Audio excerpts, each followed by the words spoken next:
Pledge of Allegiance, led by Scott. I pledge allegiance to the flag of the United States of America and to the republic for which it stands, one nation, under God, indivisible, with liberty and justice for all. Welcome everybody on this snowy night. Our first item of business is open forum. And if folks remember, 2 weeks ago, we did acknowledge our various athletic teams for their division placements in the DCL division. And tonight, the board is pleased and honored to recognize both the boys and the girls swim and dive team from the academy, who this past weekend, the boys swim and dive team placed first in the state championships, and the girls swim and dive team came in as runner-up. So congratulations to all of those student athletes and to the team, and for all the hard work that they have put in this year. We are so very proud of them and proud of their accomplishments. So congratulations to them.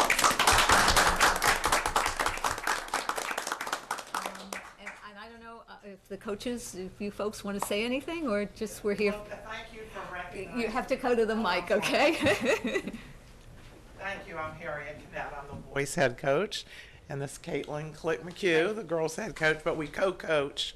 And we are so proud of the swimmers. We had 18, how many boys? 15 boys. 50 boys and 11. And 11 girls.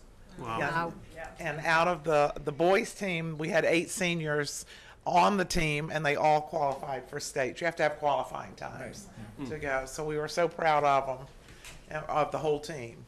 Well, that's great. Congratulations Well, to thank everybody. you so much for having us. Thank you for being here Thank tonight.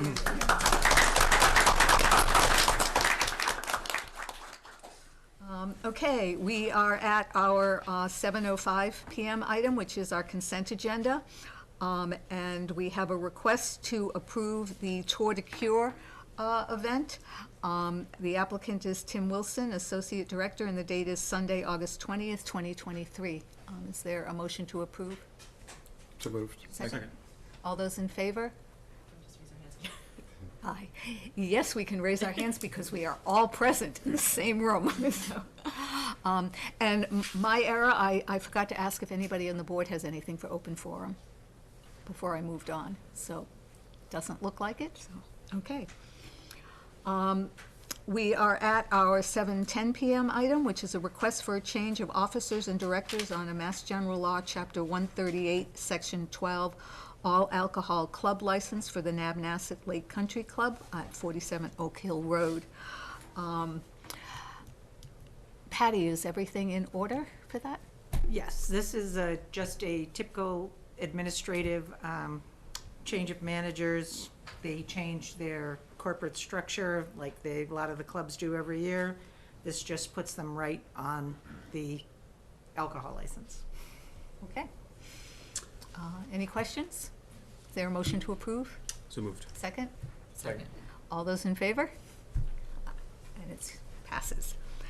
And then our 7:15 p.m. item, which is a request for a change of officers, directors on a Mass General Law, Chapter 138, Section 12, all alcohol club license for Stony Brook Fish and Game at 128 Lowell Road.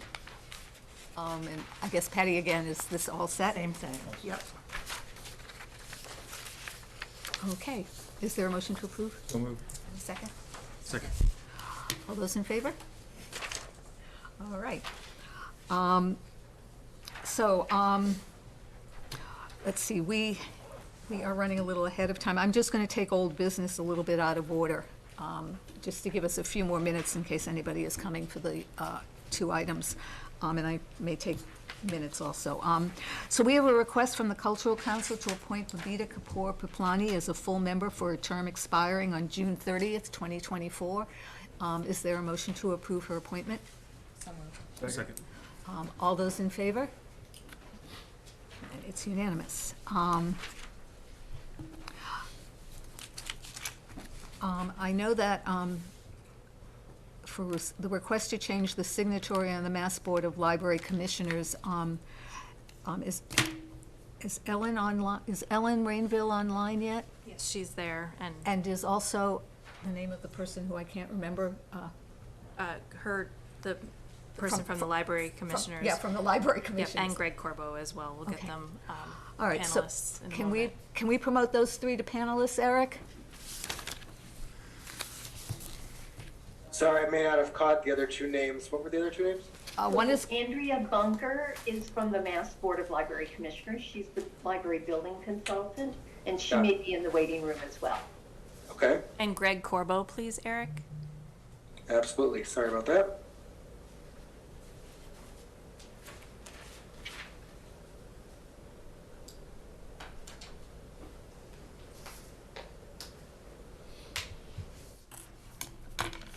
all right. Welcome, Ellen, Greg, and Andrea. Thank you for attending tonight. This is, we're basically looking for, I guess, confirmation, clarification as to the signatories required on the Massachusetts Board of Library Commissioners Agreement for the addition and renovation of the J.B. Fletcher Library, as previously approved on December 27th, 2022. John, I know you had some questions, so if you could just pose your questions, and then the three of them can address them for you, okay? Okay, well, my questions, first question concerns the contract itself, which is the contract between the board and the town. And my question regards the actual authority or actual job description of the contract manager. And right now, and originally we had J.B. Fletcher Library listed as the contractor legal name, and we were able to change that. That's the town as the applicant, and that's the select board being representing the town. The problem I had with this is that the contract manager, I wanted a definition of what the duties were, and I questioned having the library director in this position of being the contract manager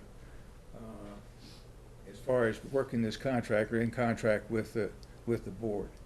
And when I looked this up and I found the definition, and it says essentially that the contract manager should be an authorized signatory, or at minimum a person designated by the contractor, that's the select board, to represent the contractor, receive legal notices, and negotiate ongoing contract issues.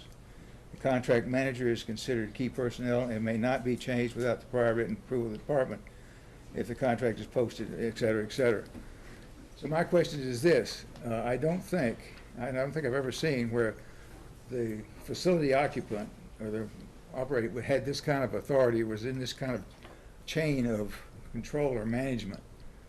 And the annual town meeting pretty much said that the board of trustees and by connection, the library director were consultants on the contractor. They were not in management roles. So either that, I don't know that the contract director should even be, or contract manager should even be in this. And if so, it should be the town manager. I don't think the library director should be in that position. Okay. And that's my question is that correct? Okay, And so, what is the description? What are the responsibilities of that if, in fact, somebody would like to have a library director in that position? okay, so, of the three of you, I don't know who to turn to answer that question, so, but you, Andrea, you have your hand up, so please, go ahead. Thank you. I can certainly answer that. On all of our contracts, the contract managers are the library directors. And that is because our communication is primarily with the library director. And so the library director is filling out monthly reports with narratives with the help of the OPM for the finances, and submitting those through our Amplifund portal. So we're having direct conversations about the progress and process throughout the construction phase. You know, we're working very closely with the library directors throughout that design, so it would be schematic design, finishing that up, then design development, then construction documents, and then you moving into construction. So for the board's purposes, while the contract is, the main contract is with the town, because we cannot give funding to the library. It needs to be given to the town as part of the way that the process works with the comptroller's office. But the contract manager is always the library director, because that is our key contact person as the with the building consultants at the MBLC. So I hope that assuages some of your thoughts about it. It is, you know, we're in constant communication. Ellen and I are always in constant communication about any issues or anything that comes up, and that is typical for our contract. Let me just see if Greg wants to add anything. John, Greg, do you want to add anything to that? Hi, good evening, through you, Madam Chair. Just to sort of reiterate some of my prior opinions on this subject. While the select board and the town manager are generally the chief executive officers of the town with respect to contracts, the library has a unique position under the town charter, and it has more autonomy than most of the other boards and committees in the town. And so while certainly, it is a policy decision for this board to make as to who it believes should be the manager of this project, I would defer to the state authority and recommend that it be the library director, since again, this is a library building. There are going to be issues that come up day in and day out. And it would appear to me that the library director is in the best position to handle those issues. But of course, you as the select board do have the discretion to delegate that to the town manager or some other official if that's what you see fit. John? Well, Greg, in your prior opinion, you said that the select board is also required to approve and must sign or authorize the town manager to sign any agreements for the J.B. Fletcher Library Expansion Project as approved at the October 17th, 2022 special town meeting. And maybe we're getting two contracts mixed up. One is a contract between the Board of Library Commissioners and the town. The other is the contracts, and one of the ones I'm worried about, the contracts between the town and the designer and the constructor. So what I'd be looking for from the Library Commissioners is, what is the actual description of the authority of the contract manager in your view? I don't know that it should be signing contracts, because that takes that's what the description So the contract manager, in our viewpoint, is the person that is doing our monthly reporting and doing the payment request for our grant payments, for our milestone payments. So that is what the library director typically does, and that's the contract management there. So that's in our contract with the town. The contract manager is the library director. For your contract with the designer and with the general contractor, that would not be the library director. So that would be under the town's purview. So they, whomever you designate to be in that role. But contract manager, where you're reading it, it might have two different definitions there too, because of the fact that there are different contracts associated with this particular project process. And I'm sorry, my dog just got a ball and squeaking it. So could we have an addendum or something attached to the contractor defining that authority? Because it's just listed under the state contract, and this is the standard contract instructions that I was quoting. It talks about signing contracts, and I know that's a general thing. This is, this standard contract is a trial for anybody to get through. So we just want to make sure that we understood, if we were going to continue with the library director in that position, that we would have a definition of the authority in relation to the contract. That was my concern. Okay, and I believe that's boilerplate language. Madam Chair, through you, Yeah. can I just address that particular issue? So with respect to the language in the state contract, it defines the contract manager as an authorized signatory or a person designated by the contractor to represent the contractor, receive legal notices, and negotiate ongoing contract issues. So under the state definition, the contract manager does not necessarily have to be an authorized signatory. And in this case, the library director is not an authorized signatory. And so while she can receive legal notices and negotiate ongoing issues, any changes to the contract or any contractual obligations, in my opinion, would still have to come back to the select board. Okay. All right, You good? not yet. Oh, okay. Then the other thing on the list of signatories, you said she's not a signatory contract. But this latest version, I think, lists the library director in that position. And so I was questioning whether or not that should be changed. Yeah. I guess maybe this is a question through you to Greg, but I think what we have here is sufficiently clear. I think if you're concerned that somehow Ellen is going to be able to sign construction contracts, we've said explicitly she can't. It's in the town vote that we took that you can't. So I guess rather than amend the agreements that seem to be pretty standard, I'm at least satisfied that this is sufficiently clear. Well, we started this thing out on the 27th of December, and we had an incomplete document. Didn't have all the check marks checked, didn't have all the right people in the jobs. We proved that based on the changes, particularly from the library director being the applicant. We found out that was incorrect, and that's the town, and that's us. And then this thing kind of mushed around. We had to remind, in certain cases, we had to remind them that there was a check mark missing as far as the town manager signing it. The signatory was added. It was not in that original package. So things changed. And so I just want to make sure the paperwork's right. This is a complex project. And moving forward, it's an expensive project. And I did not want this paperwork to go forward if it wasn't correct, or it wasn't in my, at least this is my thinking. We got to get the paperwork right.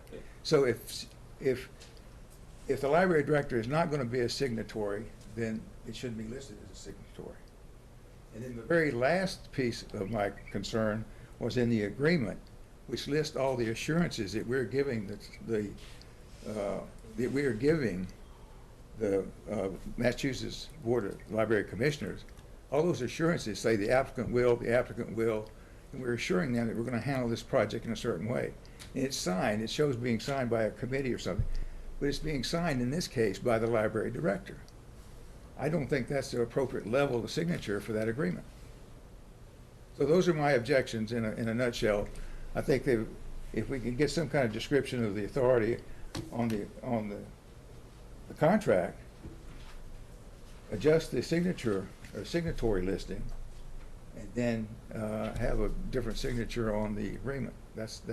I summarized that in my email, and that's the reason we're talking about it. So I don't know how you feel about that, Greg, as far as authority to sign the agreement when it makes certain assurances that the applicant is making, and that applicant is the town manager, or is the town, and it's the select board. So I'm just recommending those changes. Through you, Madam Chair, I'm sorry, it was my understanding that the board had previously voted to authorize the town manager to sign on behalf of the town, and honestly, I thought that was done already when Jody was still here. We did. I don't think we did. Yeah, we did. Then it's, I don't think we did, with all due respect. I'm pretty sure, I thought we voted and authorized Jody to sign the contracts, or the town manager, okay? Well, the contract, that's the contract. So- This is the assurances, this is the agreement I'm talking about now. I just, Go ahead. have some Andrea? concern. Andrea? Thank you. So, so we, so we were, let me just phrase this correctly. We fall under the comptroller's office for our contract. And with the comptroller's office process, and I'm sorry that there were some issues going back and forth, our contract specialist was out on medical leave when yours hit our desk. So there was some confusion there with the person who was filling in. So I apologize for that. But in terms of the comptroller, the person who signs it, I believe it was the town manager, and it's more the role than the person. So it's signed by the town manager at the time, and that role is the one that is recognized. Now, moving forward, if there are any amendments that have to be made, so for instance, if the project doesn't meet a milestone within a given fiscal year that you were supposed to receive a milestone payment, that might push out your payment schedule and then the contract end date. And that is when we have to do an amendment, and that's when we would get a new signatory for whomever is the town manager at that time. So that's something that it happens on our projects, and we take care of it at that moment when it is prescient. And then in terms of the assurances, we recommend as many town officials and library officials signing that document as possible. So we would not recommend it being only the library director. That should be signed by as many town and library officials as you deem fit. So we could fix that by having or authorizing our town manager to sign it along with, But maybe town building committee? and perhaps the permanent town building committee. And if we had the chair of the permanent town building committee sign it along with our town manager and the library director who has already signed it, I think that would fix that concern. Yes, it would. Right, because the town building committee has a delegate, actually two delegates, two of the trustees on this project, so there's going to be a lot of communication back and forth, and more with the building committee than there will be with the town manager, because we're meeting every 2 weeks. Just one other point. The initial assurances, which were on the OPM contract, or the earlier, when this thing started, it included the chair of the select board, town manager. If the chair of the select board has to sign it, I'll sign No, it. I just saying that's the way the original one was, and, okay. So I think we can address that if we get a copy of the assurances. We'll get, we'll get all the, we'll get the people who I just named to sign it, resubmit it, and that should take care of that concern. Yeah. Okay. Yeah. Sounds good. Andrea, you have one more, obviously, you've got your hand up, so I think you have one more comment. I do. So we're doing everything through DocuSign now. So what we would need is everyone's email addresses who would be signing that document so that our contract specialist can send out that document for amendment to you. So that would be the process on our end in terms of the assurances and agreements. Okay. We will get you those emails so that you can send them out. Thank you very much. All right. Thank you all for coming tonight. We appreciate it, appreciate the information and the help. I feel like a vote is in order for those. I don't think so. I think we have a consensus. Okay. Okay. Great, thanks.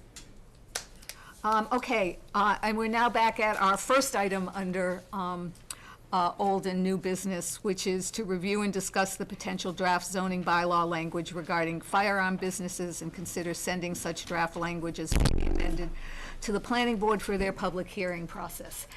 And with us tonight, we have Jeff Morissette, who is the director of our land use management, as well as Chief Chambers from the police, our chief of police from the police department. I am going to let Jeff and Chief Chambers present the draft zoning bylaw. I want to make one thing really clear to the audience. We're the select board. Okay, we don't do zoning and we don't draft zoning. The planning board will be holding public hearings on their draft zoning bylaw, to which everybody will be invited to attend and to express their comments. But I just want folks to know that zoning is not in the purview of the select board. That's the planning board's purview, and we're certainly not experts in zoning at all. So just with that introduction, I'm going to turn it over to Jeff and to Chief Chambers. If any legal questions come up, we've also got our town council who is staying with us. So with that introduction, gentlemen. Thank you very much. Jeff Morissette, Director of Land Use Management. So we're here tonight because, as requested by the Police Department and as authorized by the Town Manager, the Land Use Management Department was asked to prepare some draft language for a potential zoning bylaw amendment relative to firearm businesses within the town of Westford. So currently, depending on the specific firearm business, it could be treated as simply retail use or some form of light manufacturing in town. And so those are allowed in various zoning districts, and we have a small table in here that lists where those types of uses might be allowed and which zoning districts in town. We also, for reference, have a version of the zoning map which shows you generally where the zoning districts are located within our town.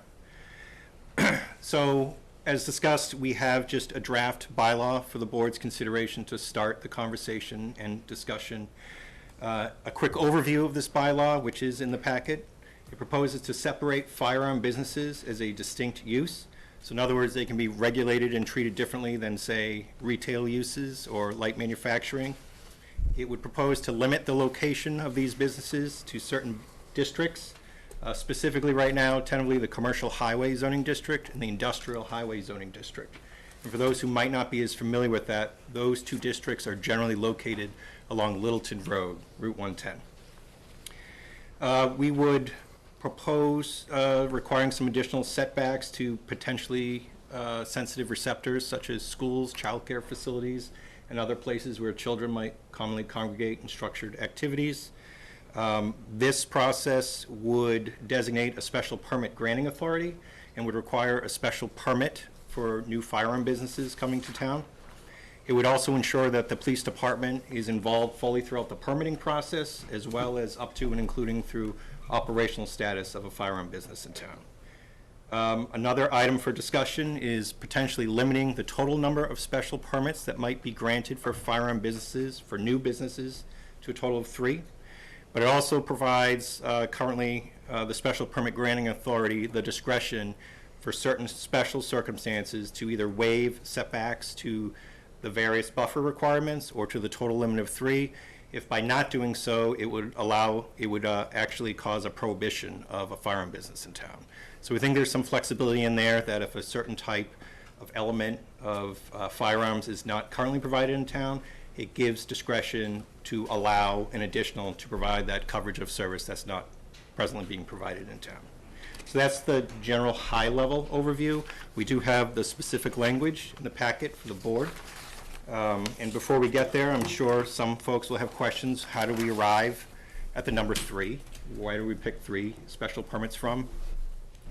So we didn't just say one's a monopoly, bump it up by 2. So we did go to the ATF state database for Massachusetts listing firearm businesses. We focused in on 3 different types of licenses, specifically licenses to gunsmith, licenses to sell ammunition, and licenses to sell firearms. So look at those 3 types of businesses, and we looked at the various communities and how many each had.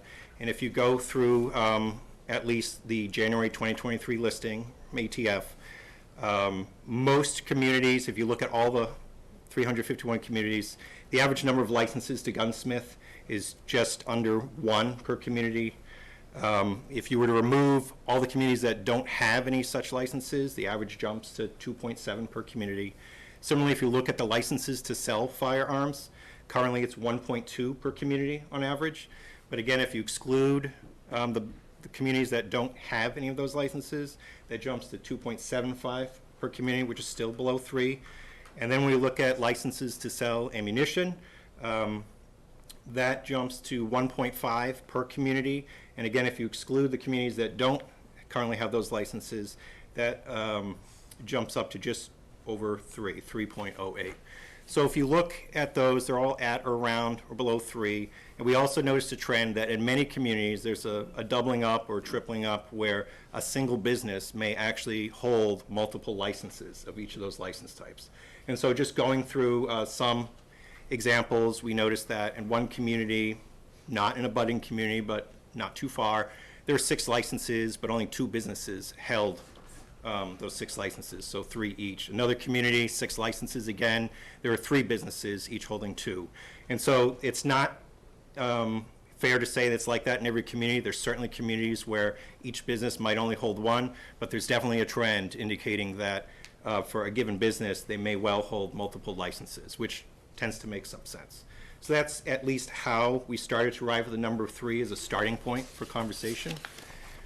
And then if you don't have specific questions about some of the language, we will be looking for some guidance from this board tonight. We have some questions to maybe direct your thinking into whether or not, you know, we need to change the status quo and what is the best approach to thinking about a zoning bylaw amendment. So. Okay. Chief, do you want to add anything? No, I think he summed everything up, Okay. thankfully. Okay. Before I open it to the audience, yeah, board questions or comments? Scott? I guess first question, so the concerns from the community were around firearm sales, and you discussed exclusively retail sales. So, yeah, in the bylaw, it talks about firing ranges. I guess how did that get lumped into retail? I mean, that's not a big problem because currently our ranges are nonprofits anyway, but I guess it's thinking about the logic of the bylaw. How do we get firing ranges in with retail sales? So the thinking is we're trying to be mindful about not unintentionally creating some form of prohibition on any what we perceive to be a crucial element of firearms. You should be able to acquire a firearm, secure ammunition for a firearm. You should be able to have your firearm serviced, and you probably should be able to train with it, practice to make sure it's in good working order and that you can handle it safely and properly, and maybe avail yourself of training. Again, this is just, we didn't have any direction or guidance from the board, so that's just coming out of the gate what our approach was. We didn't want to be perceived as prohibiting any element of what some people might consider crucial elements to having a firearm. I guess the second question was just looking at other towns. I'm sure you looked at other towns, and the location relative to, you know, sensitive areas, as I think you phrased it. Is that a common? I think if think about Westford schools, almost all going to be off 110. The only exception would be Neshoba Tech, I think, would be the issue. But I guess, is that a typical restriction, or is that one that? So we did look at a number of different communities. We focused on ones that were more recently approved by the Attorney General's office, say in the last couple of years. It was a common element having setback distances to particularly schools and child care centers. It tended to vary after that. Some communities included, you know, setbacks to residential districts, residentially used properties, places where children might commonly congregate. There is a variety there, though, and so we're looking for some direction from this board. If you think a zoning bylaw is needed, we hope there's enough information in here for you to sort of point out, we like this, we think we need this, we don't like that. So that's one of the things we're hoping to get from you folks. And the other thing is we're continuing to dive deeper into that because there is a provision for places where children commonly congregate. And so we're aware of many of those, but we got to be very careful about that because we need to make sure that when we go through this and we map it out, that we still logically, reasonably can allow for a certain number of businesses to operate, because there's a lot of areas where they can't based on those setbacks if they're included in such a bylaw. And that may change over time, so we got to look for that as well. I'm good for the moment. Okay, John? Well, we're here, I think, in a reaction to the fact that we have a firearms dealer approved to move into Westford, coming from Littleton, where I guess I understand they had quite a few licenses and quite a few businesses. Over 80. Over 80? Over 80. Okay.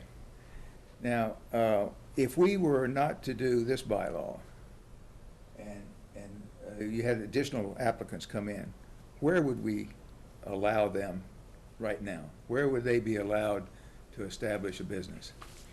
So, assuming we have no public hearing for a zoning bylaw amendment and we stick with our current zoning bylaw, it might depend a little bit on whether or not they're simply doing retail services or if they're doing any assembling that might be considered light manufacturing.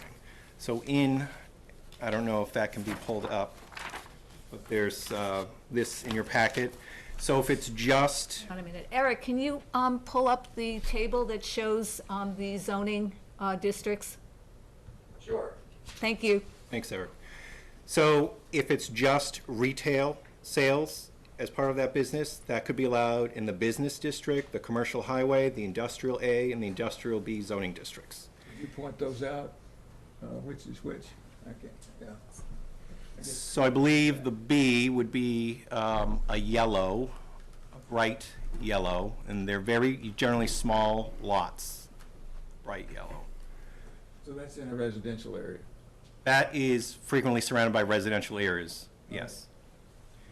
The commercial highway is the blue along Littleton Road generally, and that sort of reddish is the industrial highway, generally along Littleton Road, plus Liberty Way, and some parts along Powers Road. Though they do have some residential butters, those districts, I would say, generally are less around fewer residential abutters as compared to some of the other districts, like the industrial A, that's generally surrounded by residents, A zoning districts, particularly around Route 40 area. Do we have commercial highway on Route 40, Jeff? Or is it No, just IA? actually, this is really weird. So I believe, with the exception of along Littleton Road, there is one exception on Makepeace Road. There's 2 lots that are actually zoned commercial highway. I'm sure there's a story there. I haven't found it yet, though. But you pretty much have to leave Westford to get to that section. So, but generally, it's along Littleton Road, commercial highway, industrial highway. If there's a light manufacturing component to the business, like the recent application before the planning board, that would be allowed probably in the commercial highway and industrial highway zoning districts. So that's where you put the one that you approved, or that we've approved, that's the district they're in? So technically, the planning board closed the public hearing. They have not yet issued their decision. They will be reviewing a draft decision at their meeting on Monday. We were asked to prepare a decision approving it, but, so I don't anticipate it'll actually be formally approved until March 7th, when it's clocked in with the town clerk. Okay, if say we just took this bylaw, right, as it exists now, I mean, the draft. Oh, the draft, okay. Okay, say we did it and implemented it, what would a firearms dealer or somebody have to do as far as, say, we've got a limit of 3, say we already had 3, what would they have to do if they applied for a license then? So first, say 3 special permits were issued for a firearm business after the adoption of this bylaw. Such an applicant would likely have to plead their case to the special permit granting authority, citing that by not granting them this special permit, some crucial element, like, say there were hypothetically 3 businesses came in and all they did was sell ammunition, and you couldn't acquire a firearm. Someone could potentially apply to the special permit granting authority and say, hey, you can't acquire a firearm in Westford now. We want to invoke this provision because you would effectively prohibit, the selling of firearms in Westford. So they could ask the special permit granting authority to bump the total number up by 1. And they would have discretion to grant that. If they didn't grant it? We'd be calling town council very quickly. Okay. The other question is, this last question I have, is limiting that number legal? We've had, I believe there's at least one other bylaw not recently approved, very distant, where there was a limitation on the total number. I haven't reviewed it yet, so I don't want to speak to that. We have been working with council. To be fair, council has not had a lot of time to review this. They've only done a very initial preliminary review. But we feel as though, given that looking at the data, it looks like so for instance, most communities, if we eliminate the communities that don't have any of these licenses in it, 89% of the communities with licenses to gunsmith have 3 or less. And similarly to sell firearms, 85% have 3 or less. And for selling ammunition, 78% have 3 or less for the ones that have this. So I don't think it's an unreasonable number to start with, particularly if we provide the relief mechanism that if something isn't working or the waivers, the setback becomes an issue, or say a crucial element isn't being provided, there's a provision that would allow for that. The other alternative is to simply up the number and make it simple. So that's one of the other things we're looking for feedback from you folks. Yeah, I guess my comment is, this does not prohibit firearms dealership in No, it the doesn't. town. We cannot do that. But in my view, there has to be some, I think, restrictions on location. I think we need to reach a medium here, some kind of middle ground that says, yeah, they are legal. The question is going to be the number, and the question is going to be where. And that where, I think, is critical, because I'm not sure that we'd like to have them scattered all over town. I don't have any objection. I grew up in areas where you could walk into a hardware store and you could buy a 222 Swift or something else if you wanted to. But I'm just trying to think. I think this is trying to set a balance for where and how many, and that's the crux of the whole thing. I think what you have here is a good start, and I think we had some discussion about it, and we'll move forward. But that's all I have on it. Okay, I before, just wanted to follow up, if I could. but before I get to you, Scott, our council has his hand up, so if we could hear from town council. Thank you through you, Madam Chair. I just wanted to address the very blunt question of, is this legal? since that is what I'm here for. And you know, the issue that you're dealing with here, believe it or not, is a relatively new area of municipal regulation.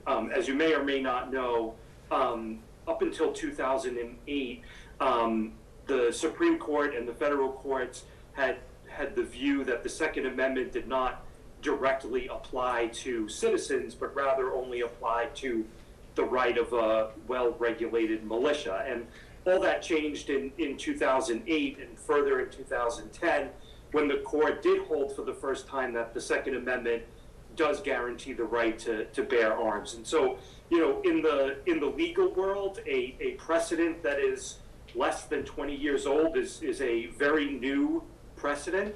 And as such, we don't have a lot of case law yet on this particular issue of what is the extent of municipal zoning authority. The cases that have looked at this have looked at, primarily focused on the question of whether or not the zoning ordinance is so restrictive that it prohibits or effectively prohibits or prevents citizens from being able to obtain firearms or maintain their proficiency in firearms. And so, you know, what we're looking at here, and as John pointed out, is, you know, looking at, well, how many of these types of establishments do you need in Westford in order for citizens to be able to effectively exercise their rights, and where should those be located? And as long as those restrictions are not so severe that these establishments end up being prohibited, you know, we believe that you have a strong likelihood of success in the event of challenge. But of course, because this is of law, you know, we could not guarantee that any particular of these provisions is necessarily, you know, legal, as the phrase was used. But as Jeff pointed out, there are more and more communities in Massachusetts that are adopting bylaws like this, and recently the Attorney General has been approving them. So I think that is definitely a step in the right direction, and I think that, you know, the outline that has been presented to you, or the draft that's been presented to you, you know, can certainly pass muster, at least on its face. Thank you. Okay, Scott, Just and to then fo- I know we need a. Yeah, I just want to follow up. So I know that Jeff, you mentioned 3 being the number arrived too from, I guess, stats, you know, what other towns have. There's also, I think, the question of what is manageable from an administrative standpoint. And, you know, 3, I think, is pretty simple. 80 is, I think, too many. But, you know, from a police standpoint, we hear from the police chief, you know, what's involved from the police department oversight. I think that was a question of the planning board, if you wanted to just a quickly here.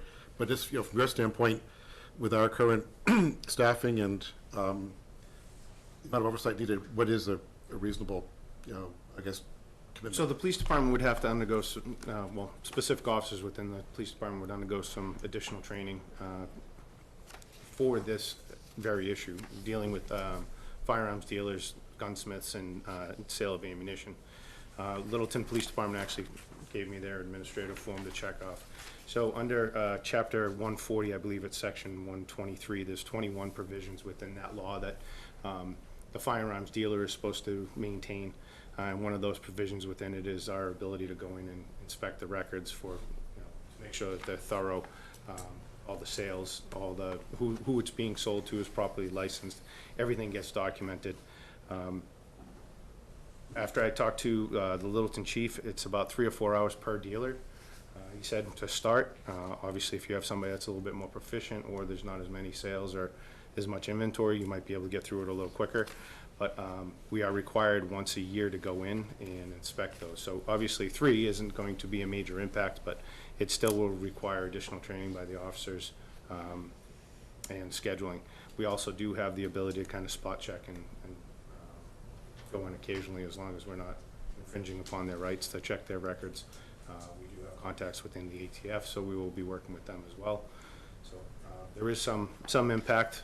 I think if we were faced with the mill type situation with over 80 dealers, I think that is a recipe for disaster.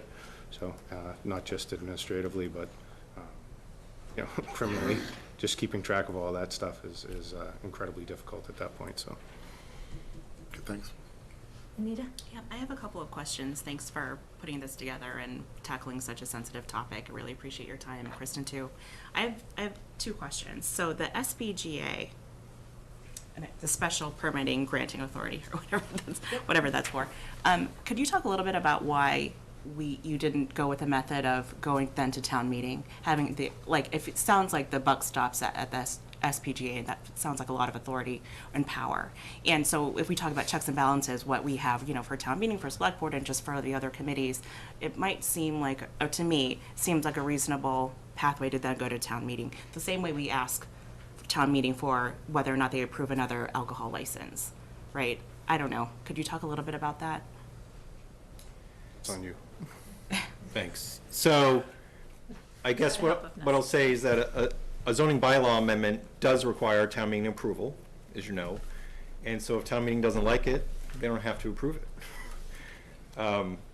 As far as treating it similar to alcohol licenses, I would definitely defer to town council on that one.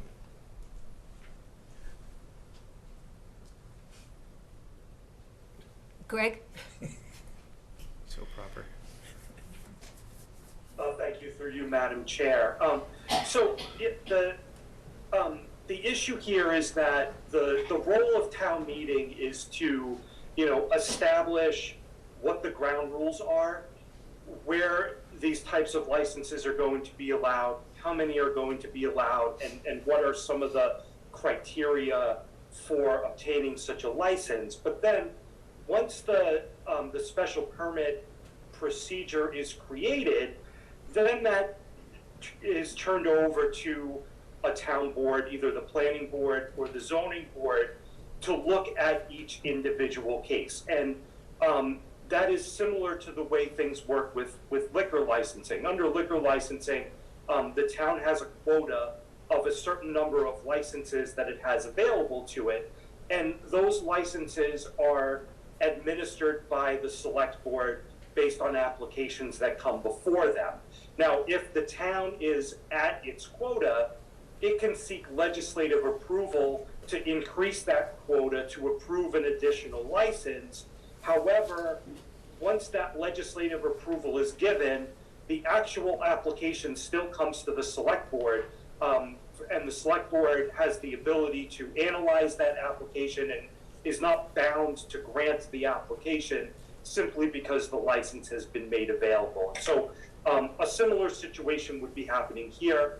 The legislative body town meeting would establish a quota for the number of these types of licenses, and then it would be turned over to the zoning board or the planning board to actually administer those licenses. And if at any time the town decides, well, we have our three and we've satisfied the requirements of the bylaw and there are a sufficient number of places to obtain these types of materials, but we want more, then they would have to go back to town meeting in order to obtain more, with the exception of the limited circumstance that Jeff described where, someone may allege that they are being deprived of their rights as a result of the quota. So I do think that there is a check and balance here between the legislative and the executive branches, and that's certainly something we can refine further as we go on.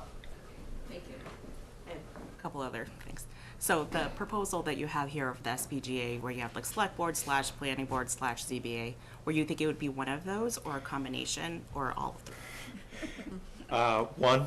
So, I read it as one, so Okay. but go ahead. so right, it's just, I wouldn't want to deprive you folks of that opportunity. So, and you're potentially contemplating sponsoring an amendment, it could be the select board. The select board in the past has been the permit granting authority for other types of permits in town.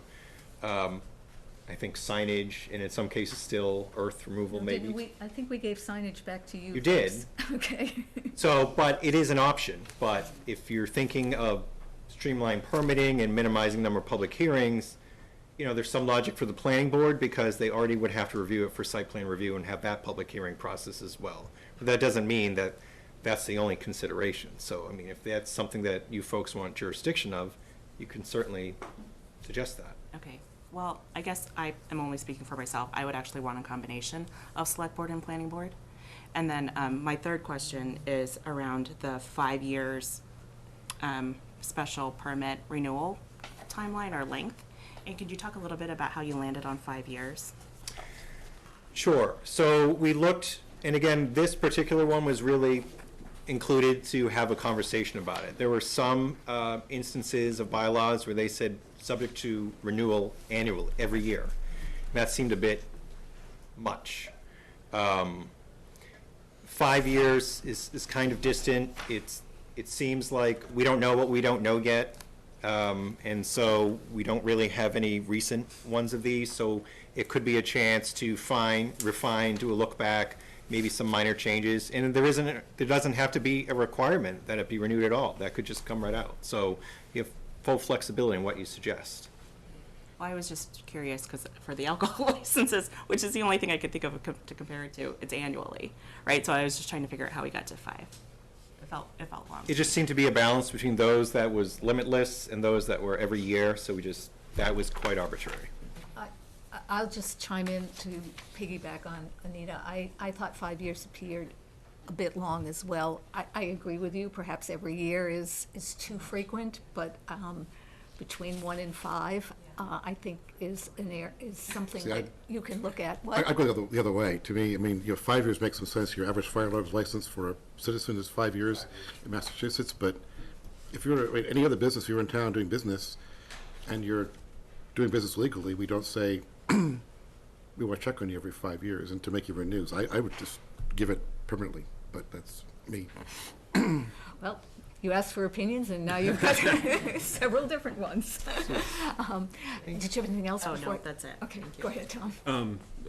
Jeff, I just want to make sure we're giving you feedback on all the points that you're looking for feedback on. So just my take is that this is a balancing act of the various interests, and I think you've addressed location and you've addressed total density and making sure we serve the needs of the public in an adequate way. And I think the oversight stuff is really important. I'm really glad to see that there's some thorough and rigorous oversight included in this. So to me, this seems like a very balanced starting point. But I just want to make sure if there's other things specifically you were looking for feedback on, that we give that to you. Well, so the first question is, do you think we need to change the status quo, or keep what we have or propose a zoning bylaw amendment is the first basic question. I mean, my take is that we need something like this. That would be my take.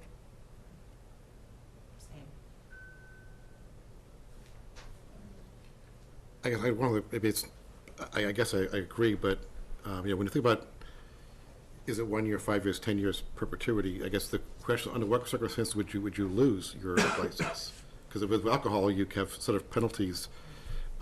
If you sell firearms to a felon, is that a reason to suspend it? Or, I mean, I guess we need to think about that as part of the bylaw. Under what circumstances do you lose it? Because if we give it to somebody forever or for a long time, there has to be some means to revoke it if there was an abuse. So under state law, there's certain crimes that can be committed, or even under federal law, if they're not documenting sales properly, they can lose their license and have it revoked, because to be a dealer, they're going to have their FFL and their local license. So if they violate any of that, they will not be able to operate as a firearms dealer.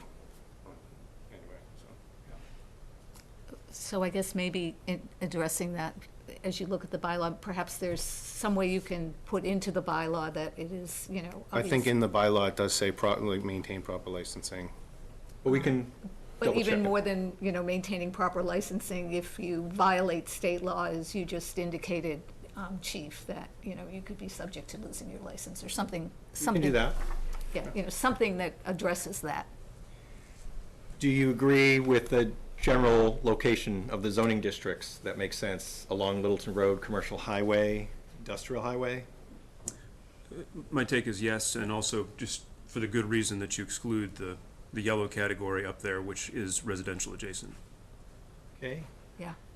And Jeff, refresh my record, when we were doing the marijuana dispensary overlay district, and Dennis is sitting out there in the hallway, and he was chair of that subcommittee, I think that we had specific setbacks for that as well, and when we were doing that, we were taking into consideration sensitive areas, including where children gather, so that, you might want to look at that in terms of. We did borrow some of that very Okay. language from that, Okay. so. Do you, and Andrea, you didn't, I don't know that you got to chime in yet, but I was, It's okay, go ahead. do you agree that a special permit should be required? Yes.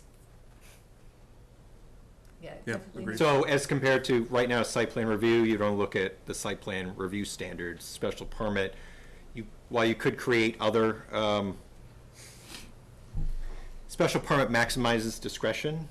And so we're just trying to figure out, rather than making it just another use in the table that it might be allowed as of right, do you think a special permit makes more sense? Well, can you restrict just pick, for example, schools? Sure. Can you restrict locations under a site plan, or do you require a special permit to do that? I guess, what does a special permit buy us the site plan review doesn't? So Simply. So typically, a special permit would require a supermajority vote.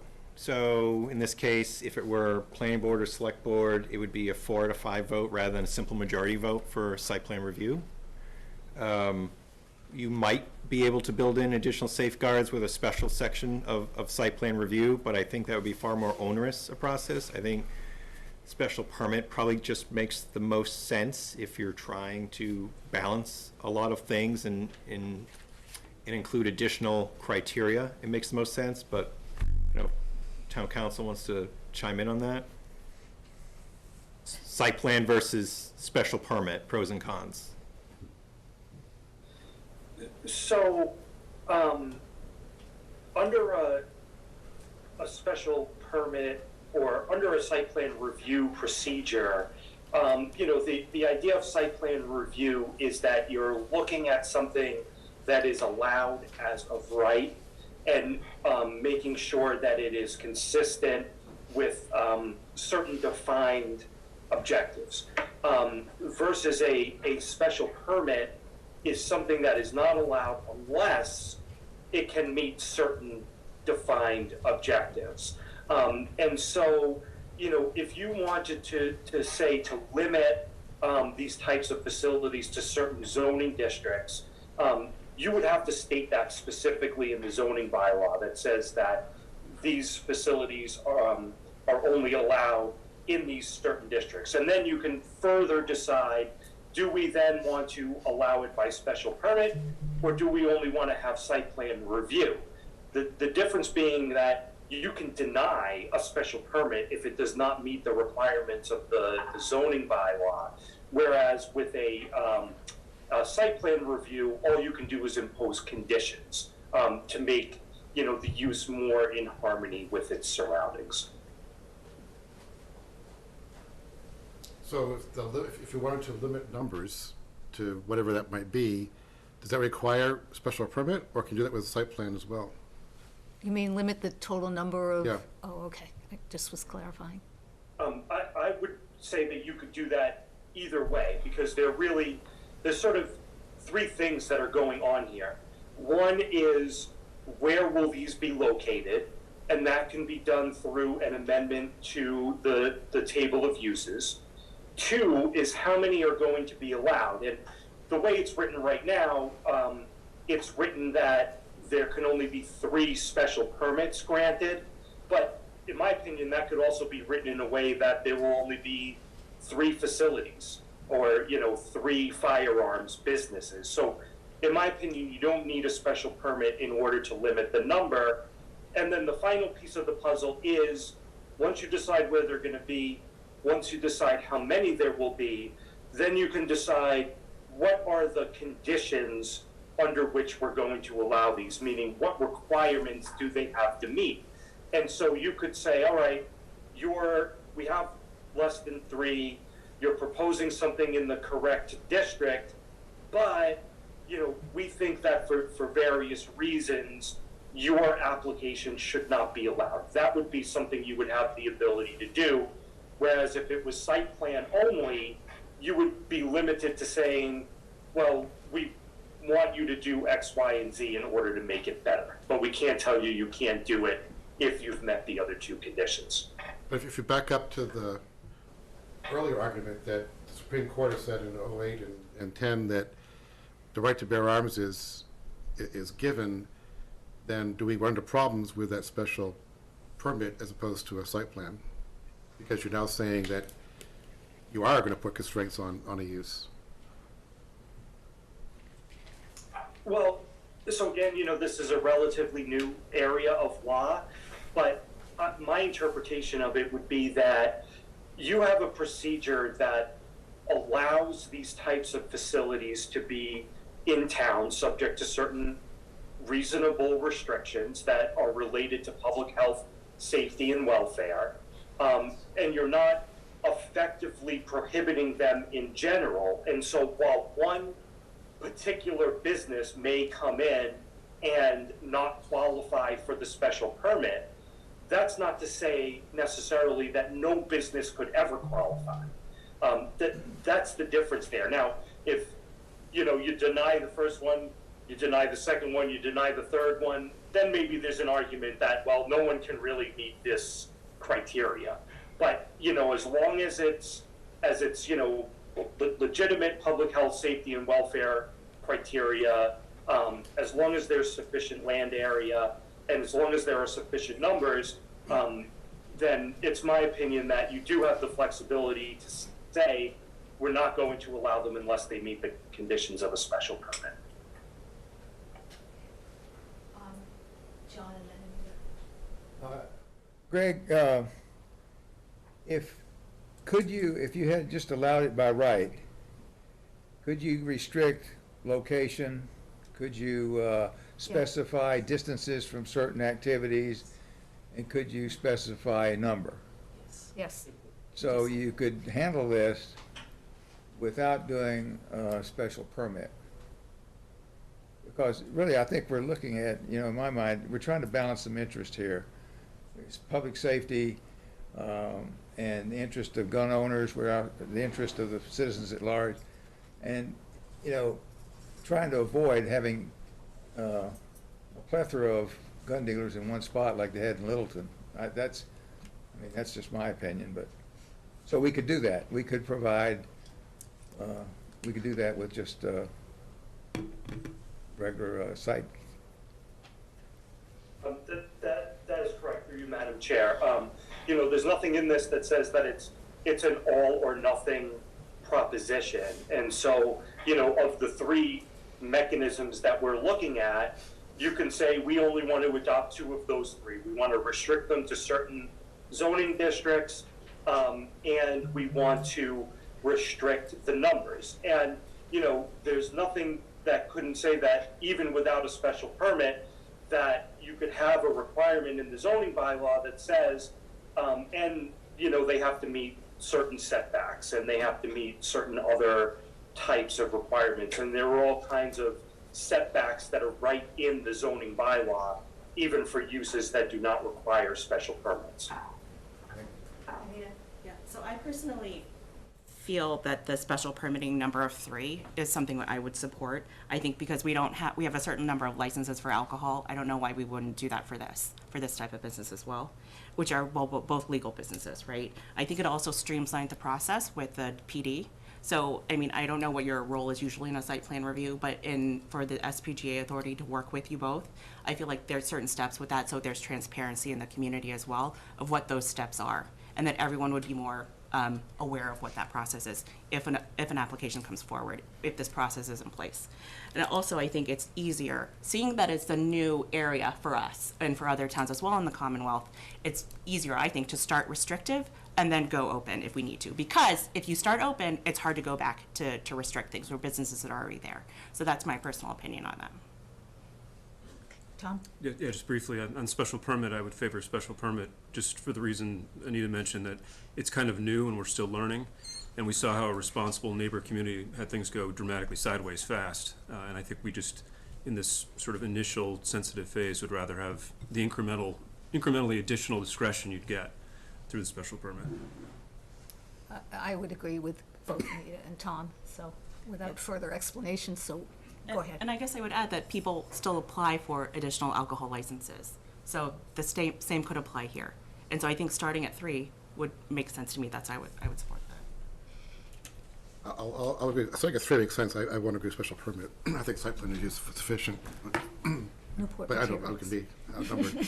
No, I agree with you, Scott. I think I'm thinking along that same way. Well, I will support special permit, and part of the reason is having been on the planning board in the past, and I know when we have not had special permit authority, and we have only been allowed to do site plan review, at times our hands have been tied, when we have wanted to put conditions on things, and we couldn't, because it was only site plan review that we could do, so.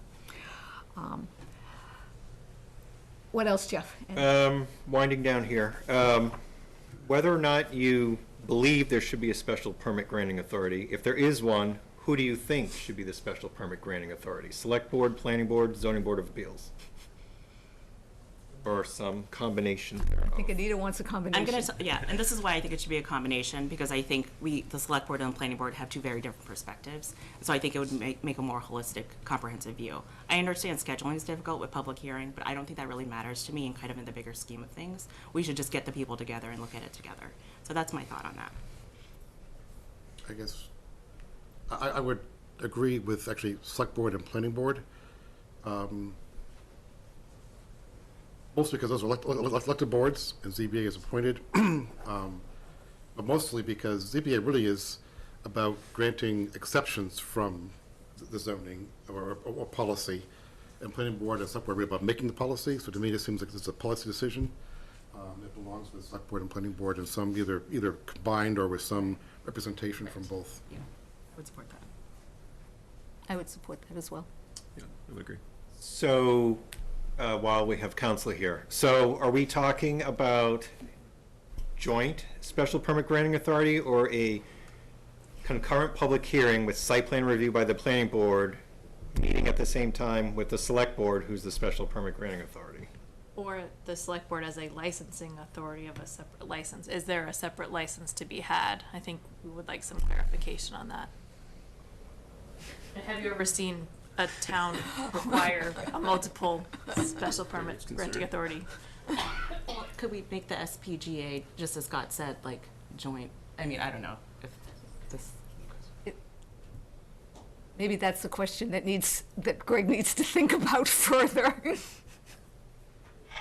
Yeah, through you, Madam Chair. This is one I want to look at a little bit further. I'm not personally familiar with a scenario where you have two boards acting as permit granting authority, but it is common to have, uses be subject to zoning approval either through site plan or special permit, and then, a separate licensing approval procedure, much like a liquor license would be, where, they would have whatever zoning relief they would need from the planning board, but then they would still need to get a license from the select board. So, that's something I think that we could work on, but I would want to look further into whether, from a zoning perspective, you can have site plan, subject to approval by both boards. And, we'd also, I guess, have to think about sort of what happens if those two boards don't agree on, what the answer should be. So could the special granting authority allow those, be that permitting authority, but just have like a couple members from select board, a couple members from planning board, but they are the permitting authority, so you don't necessarily need two full boards? Well, I mean, at that point, it sounds like you're creating like a new board. And I think I'd be concerned about that. Okay, I don't want another board. Certainly look into it and see if it's a possibility. All right, last time, and then we've had Yeah, I people know, here they've who have been been waiting very really patient. patiently. So, Jeff, could you describe to me, if I were applying for a firearms license, can you describe to me what the difference would actually be if I applied having one versus the other, site approval or special permit? I'm applying for that permit, and what's the difference between the two if I'm working through the system? Site plan versus special permit? So both require a public hearing process, publication in the newspaper, a butter notification, and whoever the authority is, they would hold that public hearing. The real differences lie in the number of votes needed to approve. Like I said, site plan review it comes in, it's allowed. You cannot really use site plan review to deny a use. You can only condition or shape the project, and it requires simple majority vote. Special permit would require a supermajority vote, 4 to 5 for a 5-member board. And generally, there's more criteria involved with a little more discretion for the boards to impose some conditions of approval. Okay.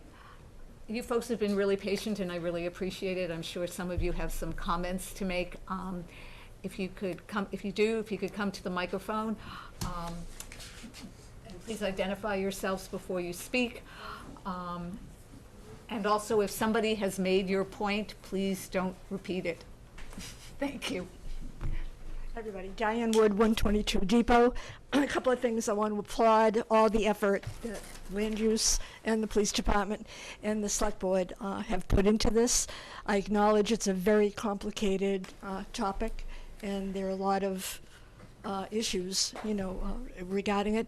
I did review the draft proposal that land use Jeff had put out and sent some input back out to him. I'm pleased that the select board sounds as if it's leaning, and I would support special permit versus change of use. And my other comments that I made to Jeff and company were acknowledging how assembly of firearms would be worded in the actual bylaw itself, because I didn't see assembly, and would any testing anywhere be allowed? If a customer comes in and wants to buy a gun, says, how do I know that works? So would they be expected to buy the gun, go to a shooting range, test it, and then come back, or at least some way to cover our bases there? My final comment was about the number of permits, and would like to see us start off in a much more conservative number That would be 2 versus 3. And remind everybody that the existing application that's before the planning board now is not in that number of 3. So we're really talking about 4 if we start off with 3. And as pointed out, we can always extend in the future. We won't be able to be more conservative in the future. So I would ask that we would start off with 2. It's one town, it's one community. People have to travel, 5 or 6 miles who are local in order to, get. So I don't think it falls under a prohibition clause in any way. So that's my input. But Thank you. Thank you for all the work everybody's done. Thanks so much. Next. Is that correct, Jeff, that the current proposed would not count towards the 3, or would it count towards the 3? So as currently worded, the number 3 is tied to the number of special permits. So the current applicant, site plan review, not special permits, so that would not count towards the 3. But could you write the bylaw so that the one that is currently before the planning board counts as one of the 3?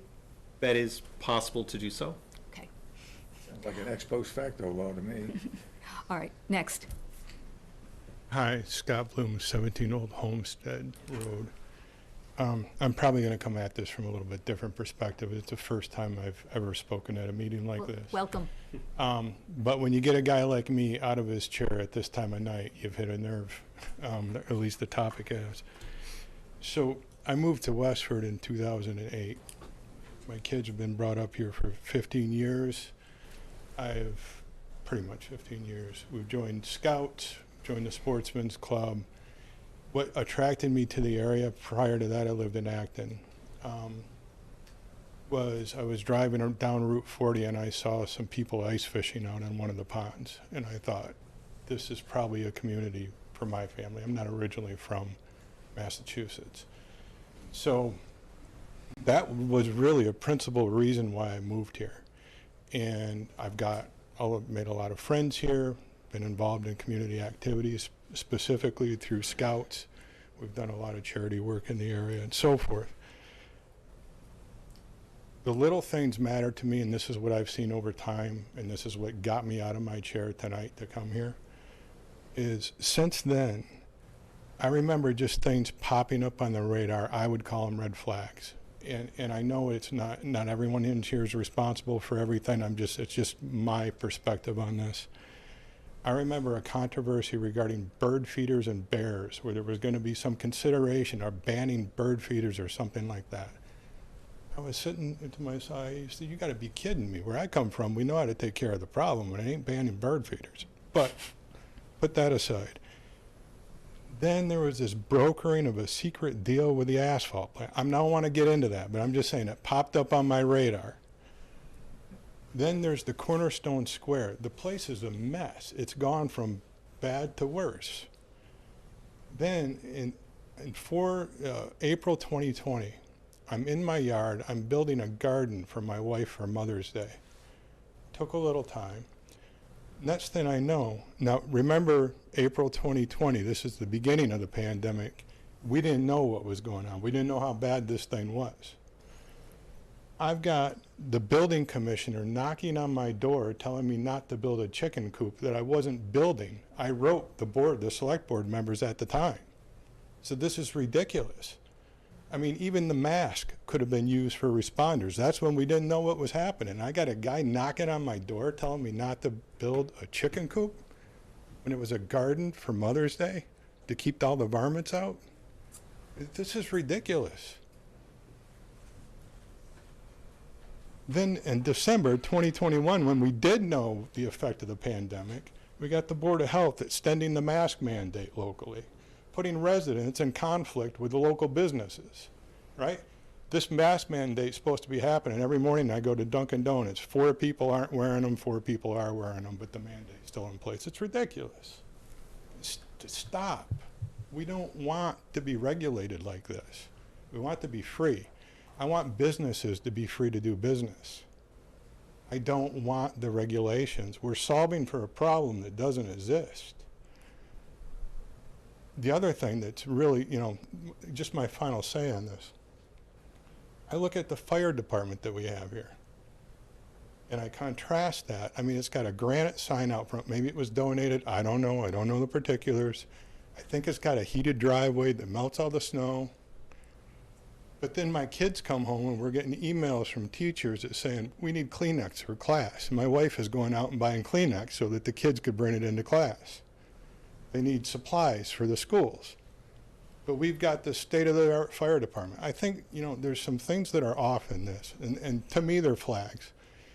I think you should strongly consider fixing something that isn't a problem and regulating something more. My understanding that there are already laws in place that regulate this stuff.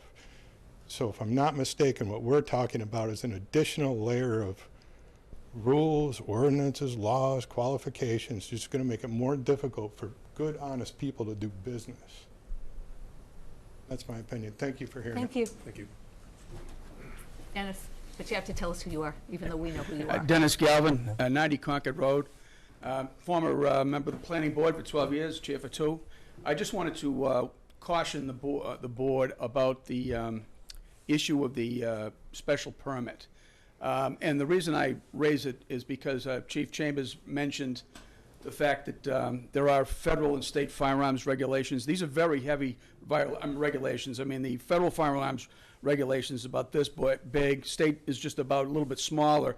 And the concern that I would have, I think, from the town's point of view, is if you now try to put conditions on top of this, you're going to wind up crossing things over and you're going to have a problem.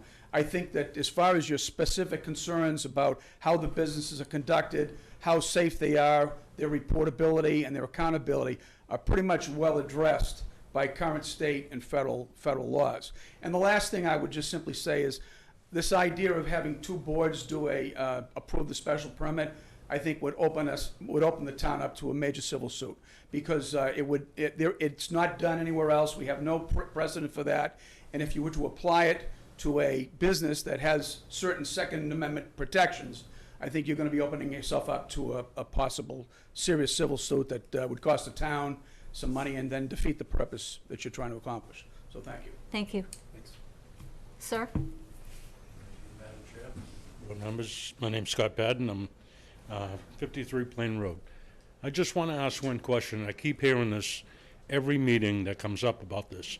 Is the 80 shops, 85 shops that were in Littleton, did anybody research that to find out if that was the truth or not the truth? So was it in the appearance I think is being given to everybody, and I'm sure the chief knows, is that there was 85 stores that you could go into and buy a gun. That's not true. That's what I'm asking, because the appearance is that's, oh, this, we didn't know about this. There was only 7 to 8 active stores. The rest of them have those different licenses that we're told about. Whether you're manufacturing, whether you're repairing a gun, whether you're just selling parts. Some of them weren't retail stores. You have to have a business. The chief will tell you that, I'm sure. You have to have a commercial location to operate that business. You can't do it from your home. A lot of people rented space to have that LTC license or that manufacturing and doesn't do any work with the public. That's what people don't realize. So when you're issuing these licenses, please do your homework. Understand what the breakdown is from the licenses. Involve the chief. The chief is the one that is your expert here. I just think that everybody's jumping to the conclusion, oh my God, 80 gun stores in one building. That's not what it was. I can tell you that for the truth. So again, I feel like I'm more scrutinized as an LTC holder than your dentist, your babysitter, your dog walker that has more interactions with you than I do. Okay? I'm being checked by the federal government. I'm being checked by the local government just to have a gun license. So please, keep that into the discussion. No, I want to hear from the rest of the people, John. Okay, I can't ask them questions? I'll come back to you. I just, Okay. you know, these folks have been here, been really. Okay, I'm sorry, okay, sorry.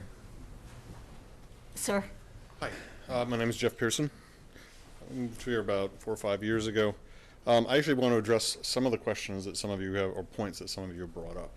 Your counselor, I'm sorry, I'm not getting the last name, so please excuse me. Greg Corbo, yes. He expressed a point, what do we need to do to satisfy the need? Okay, let's be very clear. There's nothing in the Second Amendment that says anyone has to prove or provide a need. Okay, it is pretty clear. And Jeff, right? Yes. Sorry, last name, sir? Morris. Mr. Morris, thank you. So you also cited a number of examples, using as precedent, a number of towns and the number of licenses that were provided to firearm businesses in those towns. We really need to point out those are all pre-Brown numbers. So when I talk about Brown, I'm referring to the Supreme Court ruling. And one of the things that Supreme Court ruling did was it underscored equal protection under the law. So what that really means is that a firearms retailer should have the same protections as a clothing store, as a restaurant. And unfortunately, I'm also going to cite alcohol. Now, under the 21st Amendment, states were allowed to regulate alcohol import and sale. Okay? There is nothing in the Constitution, Bill of Rights, or any of the other amendments that allows anybody to regulate the number of firearm businesses. And lastly, a couple words that we see a lot. Ms. Sweet, and I think the other word was used by a few other people. Use the expression, I think, public safety or safety concerns in sensitive areas. Those are words that are being used an awful lot lately, and unfortunately, they end up having very vague and open definitions. So it's whatever we feel like at the time. Okay. So basically, that's it. So if you're going to use a term like that, we need to protect people for public safety. We need to consider sensitive areas. Be prepared to prove what you mean. I would like to hear how many shootings happened out in front of a firearm retailer. Let's take the case in Littleton. How many shootings happened out in front of those businesses? Can anyone cite to me a public safety issue with any of those businesses? Can any of you? No. Okay. All right. Thank you very much. Thank you. Yeah. Yeah, I see that these are actually two. I'm sorry, Titus, go ahead. I'm monitoring everything here, so bear with me, Wait okay? if you're, yeah. You all set? Yeah. Okay. Titus Palmer, 15 Bose Road. He touched a little on one of the issues I had, which regardless the number of businesses in Littleton, would the board consider tasking the police department with researching the number of incidents that took place related to those businesses over the last 10 or 15 years? Because one of the things that disturbed me as I read through this, your purpose, it talks about potential disruption to the peace and enjoyment of the community and other potential dangers. If our standard is going to be other potential dangers, why don't we limit the number of alcohol licenses in town to 3? Why don't we limit the number of banks in town to 3? They encourage people to rob them. I can think in my lifetime of more bank robberies in this town than I can murders. I'm also bothered by a requirement in here that would require the retailer to videotape all sales. We have an opioid and prescription drug crisis in this country. Do we require pharmacies to record every transaction to discourage Actually, I think we do. illegal activity? We actually do when it comes to opioids. That is a requirement? Yeah. Okay. I have issues with restricting anyone under 18 from going in, when in Massachusetts you can legally have an FID card at, I think it's 14 or 15. I think it is 14. I think the permit actually is 14, not 18. Yeah. Well, no, it's under 18 and 14 and above with a parent or guardian, which is contrary to what the state Fair enough. law is. And the prohibition on anyone under 14 bothers me, because if you're a parent stopping to make a purchase or drop off something for a repair, you're now, like when you're tasked with, you now either have to obtain childcare or do something reckless, like leave your child in the car unattended, or I don't understand the logic with not allowing children to go in with their parents. I had one other thought, but it escapes me, but I'm sure I will bring it. Oh, the other thought I just wanted to ask Jeff, if you'd allow me, is what is the zoning under the 495 right-of-way? That's an interesting question. It's not, I don't think it's actively zoned. It shows up, it doesn't have a color to it, so someone could assume that it's Residence A, but I don't think we'd have to research that. I don't believe that it was actively necessarily zoned, or maybe it was and it changed, over time. That's something we would have to look at. That's one of our notes, actually, because that could effectively, that's one of my notes to council, that could impinge upon that strip of land. One of my concerns is, my understanding is everything that wasn't zoned another district defaulted to Resident A. So that would take out a huge swath of the north side of Route 110 as potential sites.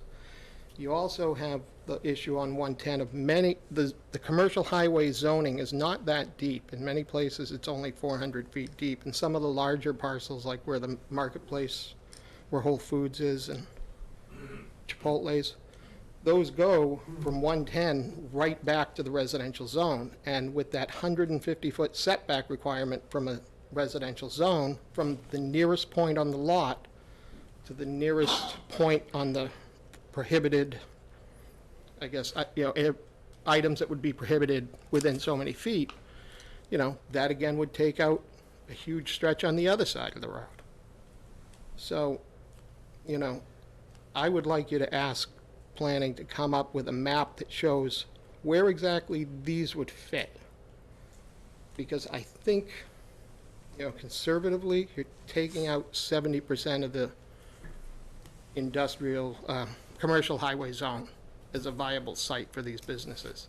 And again, when they are already so heavily regulated at the state and federal level, and I got worried at the end of the discussion that you seemed to drift towards not only a site plan review, but there was some discussion at the end about then you additionally granting a license like with alcohol. So have you expanded what you were hoping to achieve, or? I think we were just questioning what options were out there, Titus. We hadn't decided that we were going to do anything. I think it was just. Okay, well, those are my it was concerns just a after question. listening to the conversation in total. Thank you. Thank you. I'm going to take Al's comment last. I have a couple of comments from people who are joining us by hybrid, and then we will make our recommendation, and then we're going to move on. So, Al. Thank you, Madam Chairwoman. Al Prescott, Lakeshore Drive North. Many of you know me, served on numerous town boards in the past, most recently with several of you on the Town School and Safety Committee. It's interesting. You said, this is not where bylaws happen, this is the select board, but boy, well, you've stepped in it now, haven't you? Because you're now driving this. Well done. So the question that one has to ask, and it's been danced around, and some people have asked it directly, what problem are we trying to solve? What problem is beating us over the head? Because I don't see one. Anybody ever been to a gun store? Two. A few. Okay. Some yes, some no. I work over in the mill. I do not own a gun store. But I can tell you that in the last 15 to 20 years, there has not been a sudden surge in crime in the general vicinity. And when they redevelop it into residence, which is kind of why maybe this is all coming about the way it is, you're not going to see a sudden either increase or decrease in crime there as well. It has nothing to do with any of that. It seems to me, based on everything we've said, that if we were to leave this be and let it go organically, we might end up with, statistically, 3 gun stores. Then what is the necessity of this extra layer of regulation? Now, clearly, the chief has issues and concerns. He is responsible for making sure that in the local community that they are doing things right. And I think that there is certainly a reasonable argument to be made that when the police come and do an annual inspection, that the business pays a fee. It happens now. It happens with the ATF. Happens with the state. But these are layers that are already there, and I do not understand what this extra layer is and how what purpose it serves, except the general perception that somehow everyone's health and safety is dramatically affected by a firearms business. And I challenge anyone to show me where that actually happens, because it doesn't. That's the reality. And I'm going to close with one other little thing. I am very, very confused by the fact that town council mentions 2008. So he's mentioning the Heller case and the McDonald versus Chicago case. But there's no mention whatsoever of the 2002 Bruin case, in which the Supreme Court laid down the new standard for how any business or individual right will be judged when it comes to a Second Amendment issue. Is the law consistent with the historical record dating back to 1791? If you're putting together a brand new bylaw, I've got news for you. Probably doesn't. Those are my own comments. Thank you. Thank you. Thanks, Al. All right. Let's see. Michelle Martin, who is out watching from home or somewhere, has had her hand up. So, Eric, could you please unmute her and promote her to a panelist so we can hear her comment or question? Hi, I'm sorry I didn't know my hand was raised. I don't have a question. Oh, okay, thank you. But thank you for listening. All right, I do have some comments from the audience. I'm just going to read. From Chris Kunst and Paul Fassenberger, have you looked at Newton, Mass's efforts to establish zoning requirements regarding gun retail sales establishments? They've been facing these same issues and have made progress establishing rules for the town. Might be good ideas for Westford to check out. They were on our Okay, all right. Juliet Mount has offered several comments. First, she says federal renewal cadence is 3 years. Then she writes, Massachusetts let's try that again. Massachusetts law requires that all firearm dealers maintain a place of business that is not a residence or dwelling where they must conduct all transactions and keep all their records. Case law further determines that the residence or dwelling be a building that is not at the same address as the residence of the dealer and in a commercial setting. And then she writes again, under the new rules, a firearms business cannot open within 150 feet of homes or operate within 1,000 feet of daycares, schools, from preschool through university level, playgrounds or parks, religious buildings, libraries, nursing homes, or existing firearms businesses.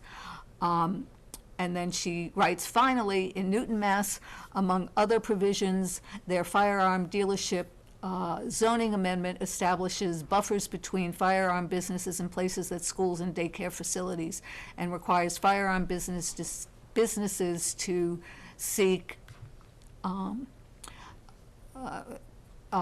special permits. The restrictions apply to firearm dealers, gun ranges, and gunsmiths, and come as neighboring communities are considering similar measures. Then we also have a comment from Sarah Glatt, who's on Bayberry Road. I'm pleased that the town staff have moved so quickly to prepare these proposed changes and look forward to this being sent to the public hearing and to town meeting. And then finally, Manzai Amte writes, for the current application that is in front of the planning board, the location is within 500 feet of facility that runs summer camps and for the rest of the year had children under 18 congregate. What safety measures are being considered by the town and Westford PD for this application? I'm going to refer you to contact the land use department, who can answer your question about the application that's pending before it. Okay, with that, I think tonight, Jeff, really, in addition to some of the questions that you posed to us and getting feedback from us, what you're asking from us is whether or not the zoning board should go forward in planning or in drafting a zoning bylaw for consideration and for public hearing. So I think that's the issue, ultimate issue you need for us to decide tonight. Is that right? My understanding is that this board was considering sponsoring, the planning board has yet to discuss this. So are you seeking to sponsor a zoning bylaw amendment that the planning board would then hold a required public hearing process? Okay. Or do you want to go in a totally different direction? I guess why, as you mentioned up front, we are not a zoning group. So if it was at town meeting, we would take a position on it. But I'm not quite sure why we would sponsor a zoning ordinance within the planning board. We could ask the planning board to sponsor it, but I'm not quite sure why we'd be sponsoring it. Mm-hmm. Yeah, it seems to me that we could say we recommend and support the further consideration of this bylaw by the planning board, but I'm not sure we would. It feels a little bit strange procedurally for us to suggest to them that we are telling them that they need to consider this, because it's not our jurisdiction. Mm-hmm.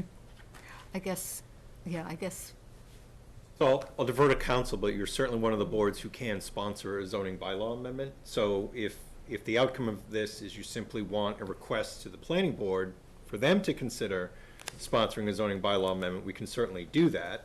But you certainly have it within your authority to sponsor such an amendment. Mm-hmm. And just to be clear, Jeff, they haven't reviewed this yet. No, they haven't. We've been trying very hard to keep this whole conversation separate from them, particularly while they're still concluding their site plan review application process. We did not want to mix Apples and a oranges. zoning bylaw amendment with an actual application specifically before them. You know, some of the speakers raised some good points here in the sense that, you know, why are we talking about this is because of the one firearms dealer coming to this town. And we've got a timeline to rush this thing through, correct? I mean, there's. We're not, I mean. Well, we we're don't- not on a we're timeline, not but on a I've seen, timeline. I've seen that the effort is to move it forward. I guess it's Titus Palmer? Yes. You raised a good point about having a map or something that showed where, under this proposed bylaw, dealers would be able to locate. We don't have such a plan. We're working on that. We're as we working speak, on that. Yes. So, you know, I don't know, I just think we're rushing it, but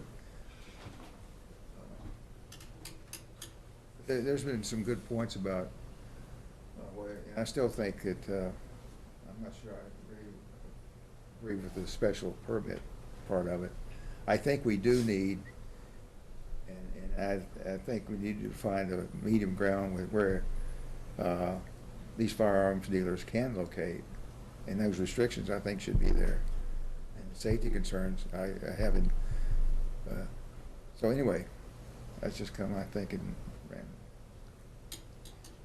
I don't know whether we should be making, are we going to vote to move forward with this as it's written? Or is that? I don't think so. I don't Okay. think that was the issue. Okay, At least okay, tonight. okay. I guess I'd like the planning board, given that they have this authority, to have a chance to think about this and digest it before they get a mandate, an effective mandate from us in the form of a sponsorship. So I would feel very comfortable strongly encouraging them to consider this closely, and then it can come back before us if we feel that additional action is needed, I guess, is where I am right now.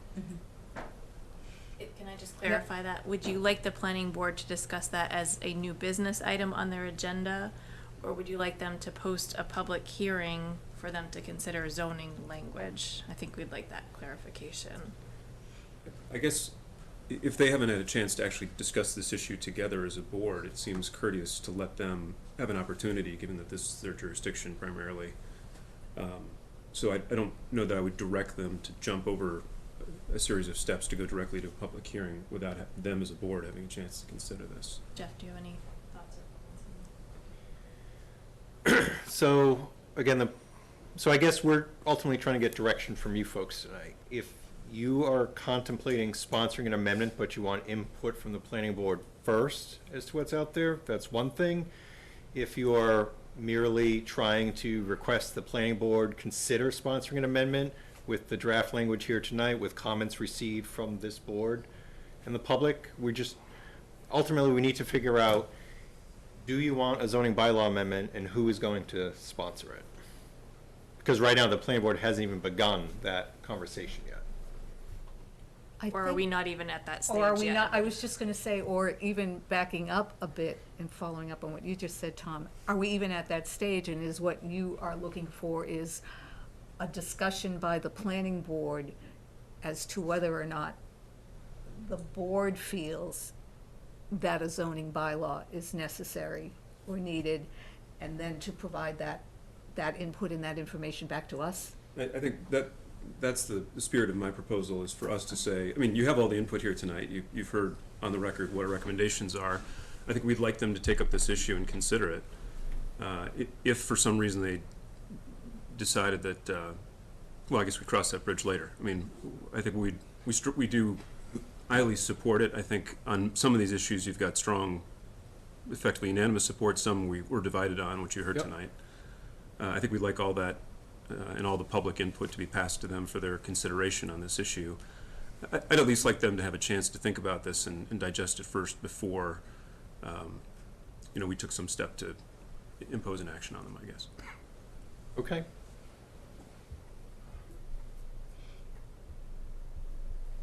Okay, I'm sorry, Anita?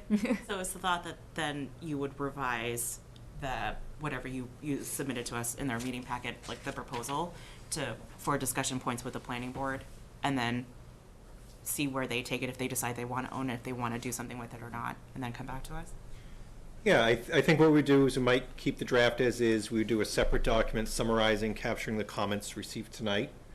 And then, I guess, we've been working on graphically, where does this leave us for places where it could go, such businesses, and just leave it to them. Do they feel strongly that they want to sponsor it, or would they look to this board to lead it and them to, maybe give them a chance to offer their input?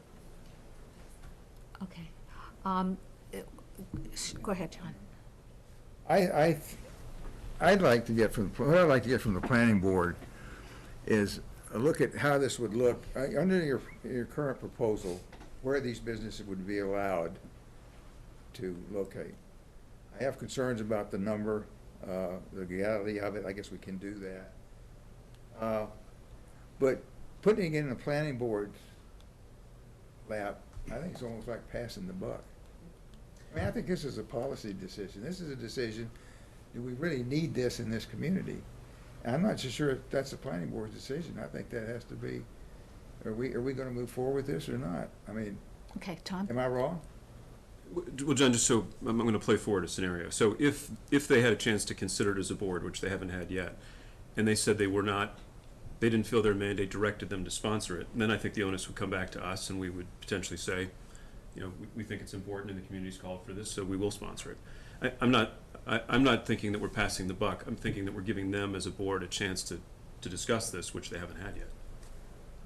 Okay, I think we do need some further. And to piggyback on that also is, again, we've talked a lot tonight about what we see, what our issues are, but we don't have the input from the planning board whose purview this is, who deals with zoning all the time. And, I don't know, have we missed something, that they're going to see that we haven't seen, or whatever. I don't know, maybe we're all great with, five of us here, we've got five terrific minds and we've hit all the, all the concerns. I don't know, but I think as to what Tom said, let's give them the chance, let's get their input, and as Tom said, if they say no and we ultimately decide no, we think, as you said, this is a policy decision, we think we need to do this, then we can then direct the planning board to do that. And the other thing, just let me add one last thing in terms of input. I know that the police department has been very involved in this, so your thoughts and the department's thoughts in terms of whether or not we should have a zoning bylaw or regulation are also important. So please feel free to submit your thoughts about it to either the select board or the planning board. I have, and I will. Okay. All right. I want to thank everybody who attended here tonight. I want to thank you all for your comments. It's a, it's an emotional issue. There's no question about it. It's an issue that raises thoughts, emotions, suggestions, ideas on both sides. And I appreciate everybody's input tonight. I also appreciate everybody's respect and civility to one another. So thank you all very much. Thank you. All right, we are hopelessly behind schedule. But maybe we can pick up a little bit of time as we go through the annual town meeting warrant. Folks, I'm going to ask you to sort of leave quickly so that we can continue our business. Thank you so much. Nice to meet you. All right, we are reviewing our warrant articles and taking positions, and we have to sign the warrant tonight. So, let us go through. Let me get my motions up so we can go through them. Promote Angela in the process. Yeah, we need to promote Angela, who I assume is out there. She is. Okay. We also have other various department heads and board and committee members. If there are questions, we can call them up as well. Okay, that's great. Patty, could you close the door? Patty, would you mind closing the door? Ah, there you are. Hi, Angela. Okay, Article 2, and also just so folks know, because I know these are finance articles, the finance committee considered all of these at their meeting last Thursday. So Article 2 is to approve fiscal year 2023 budget supplementation appropriations, and those appropriations are $75,000 for fire personal services, $400,000 for snow and ice, $20,000 for recycling expenses, and $355,532 for transfers to and from trust for OPEB contribution. Does anybody have any questions about any of these? So, is there a motion to recommend? So moved. Second? All those in favor? It's so nice not to have to poll. It takes so much less time. Okay, Article 3, which is to appropriate $97,000 for perchlorate expenses. Is there a motion to approve So or moved. to recommend? So moved. A second? Second. All those in favor? Great. Article 4 is to appropriate opioid settlement funds. I think we heard about this at one of our prior meetings, so is there a motion to recommend? So moved. Second? Okay, all those in favor? Okay. Andrea? Yeah, I just wanted to mention that you might want to announce what the final votes were because the people at home can't see your hand votes. oh, okay, thank you. So for Articles 2, 3, and 4, the vote was 5-0. It was unanimous for those 3 articles. Thanks, Eric. Okay, Article 5 is to approve capital appropriations. So I will go down the line and read these, and we'll do what we do at town meeting. If anybody has a question about any of them, just, yell out, yell hold, or whatever. So, in technology, $36,000 for town computer replacements. Technology, $392,338 for school computer replacements. Technology, $100,000 for server and storage replacements. Fire, $300,000 for architectural and engineering for the fire department station 4, which is Nabonasset, addition, renovation, or replacement. The schools, $95,000 for Stony Brook Middle School front entry patio replacement. Schools, $191,000 for Nabnasset parking lot and walking path improvements. Schools, $34,000 for wide area mower, purchase and equipment.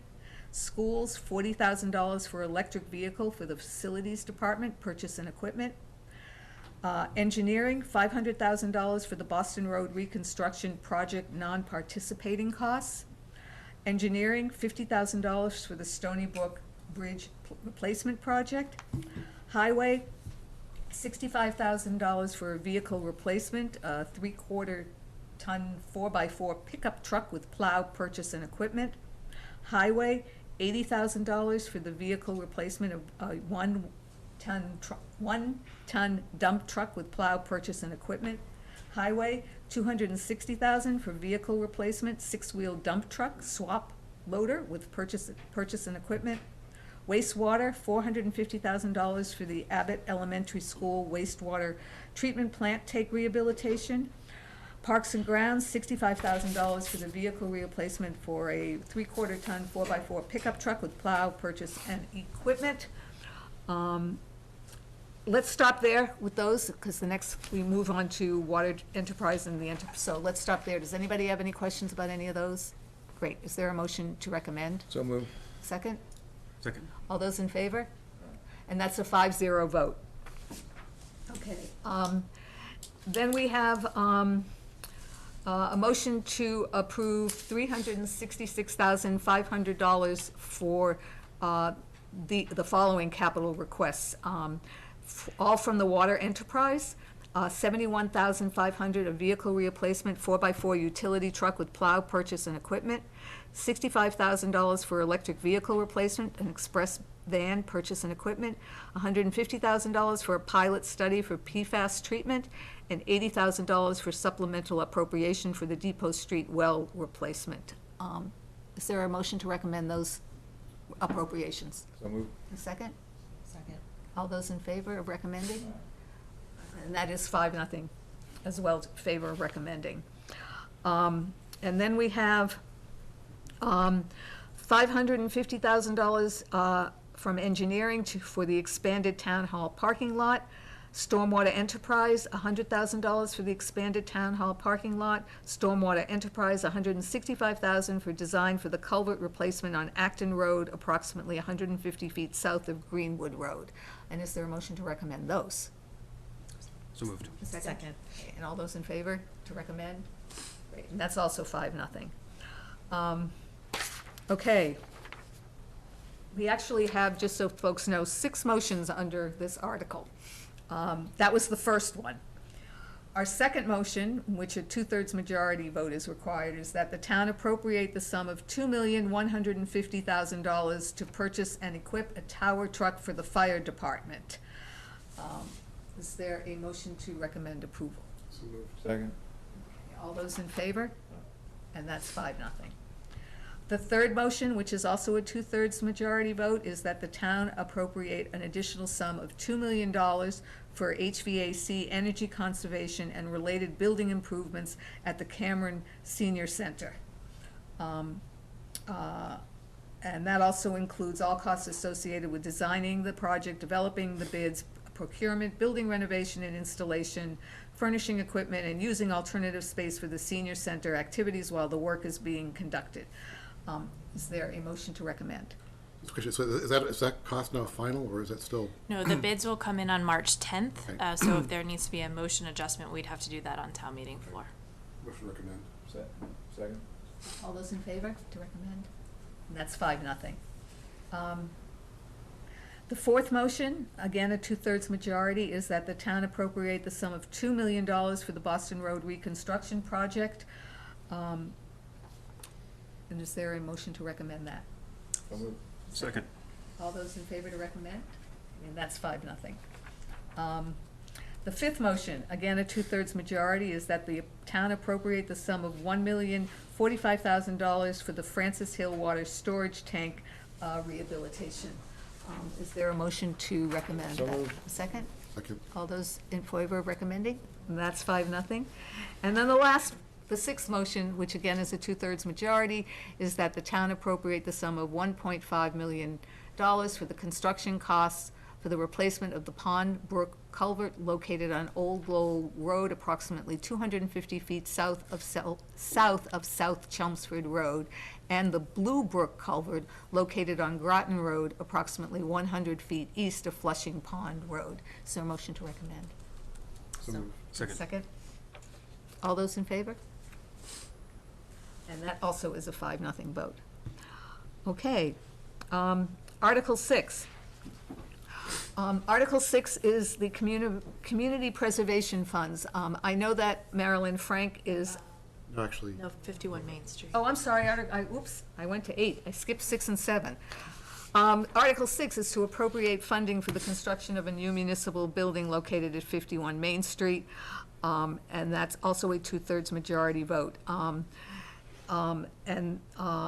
The motion is that the town appropriate the sum of $12,400,000 for the purposes of relating to the construction of a new municipal building at 51 Main Street. That includes demolishing the existing building, design, bid, construction, furnish, and equipping a new building, transferring the equipment, supplies, and infrastructure from various locations for the new building, to reroute and extend fiber optic cables and equipment to town-owned buildings located at 30 Patton Road and 39 Town Farm Road, and to secure current technology offices at 1 East Prescott Street, i.e. to have technology move into this new building. So is there a motion to recommend or any questions? So moved. Second. Okay, with that, all those in favor to recommend? Great, that is 5-0. 7, to appropriate funding for the Lloyd G. Blanchard MSBA roof, to appropriate the amount of $6,425,043 for the purpose of paying the cost of replacing the roof at the Blanchard School. Is there a motion to recommend? So moved. Second? Second. All those in favor to recommend? Okay, that's 5-0. All right, now we're at Article 8, Community Preservation. And I know that Marilyn Frank is out there, but I'm going to run through these. If people have questions about them, then she can answer those questions for us, okay? The first one is for $311,545 from the undesignated fund balance to the Community Housing Reserve. And this allocation more than funds the required 10% for community housing. The second one is $190,000 from the undesignated fund balance for the Conservation Trust Fund for future open space land purchase and any other related costs. Next, $312,000 from the fund balance reserved for community housing to the Affordable Housing Trust Fund for the development of potential affordable housing projects and any other related costs. The next, $133,500 from the undesignated fund balance for the Stony Brook Track and Athletic Courts Design Project and any other related costs. $400,000 from the undesignated fund balance for the Jack Walsh Tennis and Basketball Court Improvement Construction Project. $25,000 from the undesignated fund balance for the Forge VFW softball field dugouts. $180,000 from the undesignated fund balance for the Forge Beach and Rona McGilligot Memorial Playground sunshade structures. $45,000 from the undesignated fund balance for the Parkerville Schoolhouse window restoration. And $3,000 from the historic fund balance for the antique snow roller restoration project located at 2-4 Boston Road. And then, okay, this is cut off. How much is that? Okay. $75,000 from the undesignated fund balance for Meadowbrook Farm well project, and $90,354 from the undesignated fund balance for the Meadowbrook Farm Food Insecurity and Sustainability Project. Anybody have any questions about any of those? Okay, is there a motion to recommend? So moved. A second? Second. All those in favor? Okay, and it's 5-0 and it's unanimous. Okay. Article 9 is to amend. There's a second motion there in there. Did you cover that? Oh, I'm sorry, you're right, $1 million? thank you. We have one last motion under the Article 8, which is that the town appropriate the sum of $1 million from the Community Preservation Fund for the planning, design, development, and construction of a 35-unit mixed-income senior residential affordable housing project at 35 Town Farm Road. Is there a motion to recommend? So moved. Second. Okay, all those in favor? 5-0, then we approved. Okay. So that takes care of Article 8. Thanks, John. So Article 9 is to amend the wage and classification plan. We don't have any, so we will move to dismiss on town meeting. Article 10 is to authorize revolving funds. And again, running through all of these, the revolving accounts for the lease of town buildings at 65 and 73 Main Street and 170 Plain Road. The FY24 expenditure limits for each of these, for that one, it's $150,000. Electric vehicle charging station revolving, $10,000. Recycling revolving, $40,000. Recreation field maintenance, $150,000. Senior center fitness center, $25,000. Senior center programs, $50,000. School parking, $80,000. School bus transportation, $950,000. East Boston camps maintenance, $80,000. Immunizations and clinical services, $100,000. Community gardens, $15,000. And, I'm sorry, what's the last? Town forest management, $25,000. Is there a motion to recommend? A second? Second. All those in favor to recommend? 5-0. We need to skip Article 11. We have not yet approved our operating budget. And do you want to, we will be having a. We will, just so folks know, we will be having a select board meeting on Monday night at 6:30 to talk about final revisions, hopefully final revisions and to the fiscal year '24 budget. And then at 7:30, we have a joint meeting with the FinCom and the school committee to discuss that budget, and hopefully at that meeting be able to vote that budget for town meeting.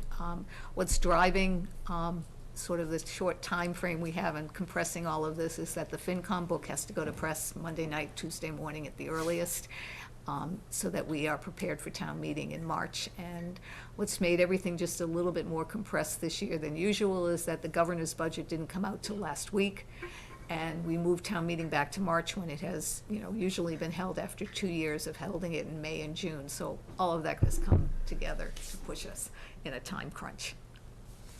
Just for the benefit of those listening, is that going to be remote, hybrid? Both meetings will be fully remote. Yeah, both. So the select board at 6:30, fully remote. The school committee will also be meeting at 6:30, fully remote. And then the joint FinCom select board and school committee fully remote at 7:30. So 2 separate Zoom links. I'm glad you asked. But no, just I would have been, I've been sitting here by myself. I was gonna make the comment. I was thinking, okay, so those listening to us tonight, would they want to come here or watch? So. And for people who are really tech savvy, they can have 2 screens up and watch the school committee and the select board at the same time. Okay, we're at Article 16. 15. 15? The easements. Oh, wait a minute. Oh, there it is, 15. Article 15 is to authorize the select board to accept easements on Groton Road. Is there a motion to recommend? So moved. A second? All those in favor? And that's unanimous vote. Now we're at Article 16, which is to authorize the select board to accept easements on Old Low Road. Is there a motion to approve? So moved. Recommend. Is there a second? Second. All those in favor to recommend? 5-0. Article 17, authorize the select board to accept easements for the Boston Road reconstruction project. Is there a motion to recommend? The second? Second. All those in favor to recommend? Okay, 5-0. All right, we are now at Article 18, which is to change the time of annual town meeting. We actually skipped to 21. We actually did 18 at the last meeting. Oh, okay. Yeah, we already done that. 21, sorry. But I think Article 21, my understanding, and correct me if I'm wrong, Kristen, Article 21 is going to be dismissed? That is correct. Yes, we, thank you to Jeff Morissette for doing a lot of research with other groups, that they determined that this parcel and another parcel had already been transferred at a previous town meeting. So we received input from council as well that this article can be dismissed. So we'll be dismissing Article 9 and Article 21, just to be clear. Okay. And then last, but not least, is Article 23, which is to request that the Select Board take action in calendar year 2023 to enforce the Drew Gardens agricultural preservation restriction held by the town on the land at 6668 Boston Road, otherwise known as Drew Farms, and to work with the historic agricultural use of this land in perpetuity, and that the Select Board work with the Agricultural Commission, the Massachusetts Land Trust Coalition, and the present owner of 66 to 68 Boston Road to create and implement an agricultural plan to begin with the 2024 growing season and to continue thereafter, and further that the town appropriate $15,000 or some other sum to cover any legal or consulting expenses incurred. Questions, comments? I guess my question. And I know Mark is here to speak to that. I had sort of a picky question, which is, it says 15,000 or some other sum, so we're not tied to that number. I guess I'm wondering, for Kristen, if we feel like we've got enough funding in our town legal budget to handle the things that would likely come up if they're within this scale. Attorney Corbo is actually on the line. I think he would like to address certain items about this article, and then I can help with that as well, if you. Greg, are you still there, Greg? Hi, everyone. Yes, I'm still here. Okay. Thank you, through you, Madam Chair. So, yeah, with respect to that particular part of this motion, when this motion comes up before town meeting floor, it's going to have a specific funding source and a specific amount. So town meeting cannot vote to, authorize some vague sum like 15,000 or some other sum. It's got to be a specific number that is voted. So if $15,000 is going to be the number, that or some other sum would have to come out, and then you'd have to have a funding source. The way it's written now, if it just says appropriate, that would be considered raise and appropriate, and so it would come from the tax levy. If you wanted it to come from some other source, then, such as, the legal budget or some other line item, then that would have to be specified here. Whether or not the current legal budget could cover this, I can't say, since, we don't know what's going to be going on next year, but, we could anticipate that something like this is going to result in litigation or could possibly result in litigation, and in which case $15,000 would not be sufficient for that within the legal budget. Hand up by Steve Cronin and another person as well, just so you're aware. Oh, wait a minute. Can you hang on 1 minute, please? So Steve Cronin is in the panel, Is in the participants. Okay. All right. Attendees. Okay. Before I hear from you, Ellen, I just want to hear from Steve Cronin, who may have something to say just as our DPW person, and then I will get back to you. So Eric, can you promote Steve to a panelist? Hi, can you hear me? Yep. My comment was actually relative to Article 17, so I can wait till you finish this discussion and we can go back to it. I had my hand raised, but I don't think Eric saw me. Oh, okay. Never mind. We'll come back to you. Ellen Hardy, 39 Main Street. I've been working with the Agricultural Commission and helped with the wording of the petition article. I am well aware that or some other sum was part of the a petition article, but we never anticipated that that would be in the motion. So the wording that you have there as the motion is not necessarily what the motion will be at town meeting, because we're well aware that that phrase has to come out by town meeting morning. So the Agricultural Commission is meeting, of course, before town meeting. And then if we could get you the wording that will be the motion, but at this moment, that's not the motion, and we're aware of that. Okay, thank you. And thank you to council about the appropriations source for the funding. That will be on the agenda too for the Agricultural Commission, so we can work maybe with town manager too about. Thank you very, very much. Did you want to say something, Mark? Yeah, I just wanted to encourage your You support. have to tell us who you are, or the audience who you are, okay? Hi, my name is Mark Olalo. I live at 105 Concord Road. Thank you for your time. I just want to encourage your support for this warrant article. As we're all aware, we're all very busy, and when we pay attention and focus on something, we tend to make progress on it.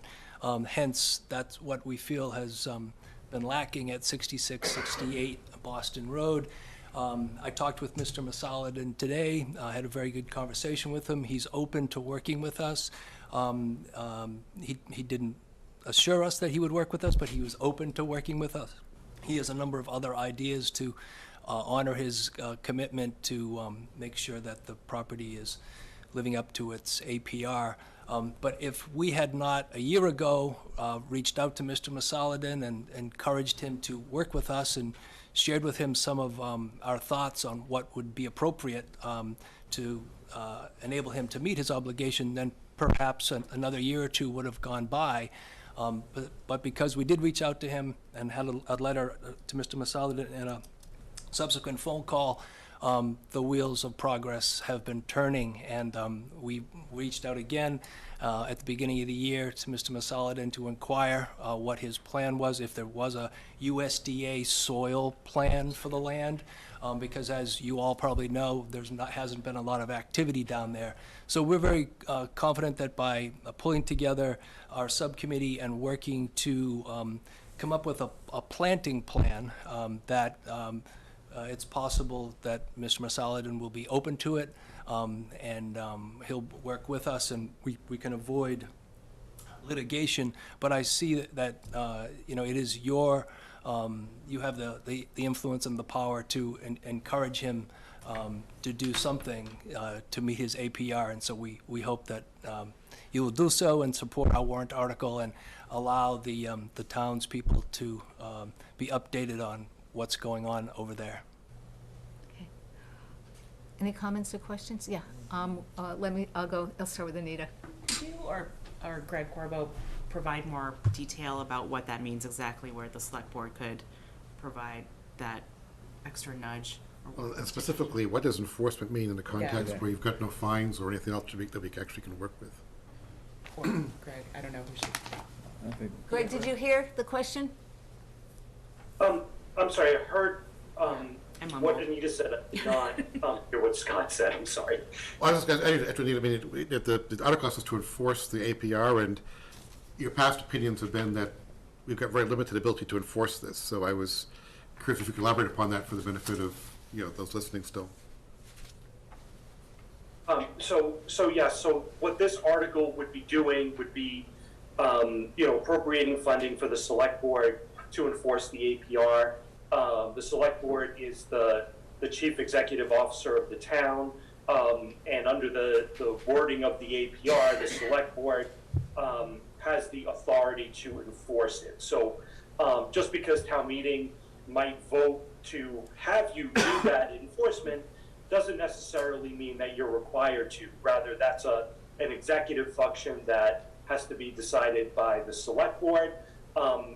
If you were to go down that route, ultimately, if the individual chooses not to comply with the terms of the APR, the only real way to get enforcement would be to initiate litigation against that individual, and that litigation would likely be very costly to the town. Okay. Thanks. Yeah, I'm good. Thanks. Anita, did you have anything else? Or? Yeah, I guess could you give me more examples of what that enforcement looks like other than litigation? Well, before we got to litigation, obviously, we would exercise every, possible avenue to get the person to cooperate and do what they're required to do. And so that, it sounds like the Agricultural Commission has already started down that road. That's the ideal situation, is to try to, encourage the person to comply voluntarily. And if they're not willing to do that, then the next step would be, for the select board to get in and start being a little bit more forceful in its encouragement. It might start with a letter or written demand. It may be followed by then a letter from town council, threatening suit if there's not compliance, and then ultimately litigation. But there are a number of steps that we can take before we get to litigation, in the hopes that we never actually have to get there. Thank you. Greg, I think what Anita was getting at, and what I get at, is if you're going to enforce it, what would be enforcing them to do? Because I looked at the restriction, and there's a clause in there that says, nothing herein shall impose upon the grantees, that's the town, any duty to maintain or require that the premises be maintained in any particular state or condition notwithstanding the grantee's acceptance hereof. So it sounds to me like what are we going to be enforcing them to do? What's the picture? What do we want it to look like? Can we force them to plant more trees? Just mow the grass every now and then? I looked at the agricultural restriction back in the day when we were trying to do this, and it didn't seem like there was much that he needed to do to comply with the agricultural restriction. Madam Chairperson? Sure. Yeah. Yeah, I'm not an expert on this either, but my reading of the same document that you're referencing is just as simple as you said, that he needs to do something. He needs to be operating under a USDA soil plan if he's going to allow the land to be fallow. He needs to have active agricultural pursuits of some kind. So for the last 3+ years, to my viewing of that space, there has been nothing. And with a little bit of encouragement, there looks like he could be doing something, and that's what we're hoping to engage with him and have a win-win situation. So getting the support of the board would further that, and so I would encourage you all to support our efforts to encourage Mr. Masaladin to abide by the APR, which does just what you read. He has to do something. Tom? I'm not sure I read it quite that way, but, yeah, he needs to do something. It is an eyesore. We should never let it get that way. But the thing of enforce him to do something, it looks like we're trying to cajole him to do something. Like if he said, he has to earn a certain amount of money, or he has to do something, produce a product or a crop or something. It doesn't say that. And there are some provisions, if he lets it go fallow, or if he says it's abandoned, there's a definition of abandonment in there, but I don't think he's done that. So I guess I just, I think go ahead and say, yeah. By encouraging, It's the We need to question say, we've do al- something. It's the question Yeah. we've always had, is what does that mean? Yeah. And what can we compel him to do, if Yeah. we can compel him to do anything? I don't see. so my sense is Mr. Masaladin is a businessman, and he respects people that do their job. And I think he respects me when I talk with him, and I tell him that not only am I concerned about his property, but I'm concerned about agricultural land across Massachusetts. If we set a precedent that we don't care and we let it all go fallow, and then it eventually maybe gets turned into a tractor supply depot or something, then it affects those land in APRs all across the state of Massachusetts. So if he upholds his obligation under the APR and has active agricultural pursuits, then we also support agricultural land across Massachusetts. And every time I've talked with him, I emphasize that to him, that it's not just about his property. Yes, we want him to abide by the APR that he's governed by, but it also is very important that we protect ag land across the state by, not creating a precedence that weakens agricultural preservation restrictions. So So Mark, if it sounds like the Agricultural Commission's in a productive dialogue with Ellie, and that's great, and if the request is that it bumps up the select board's priority list and we are active partners in this, that's great, and I would support that. There is something a little bit structurally odd, I think, about asking us to support town meeting to tell us to do something which is already within our executive purview.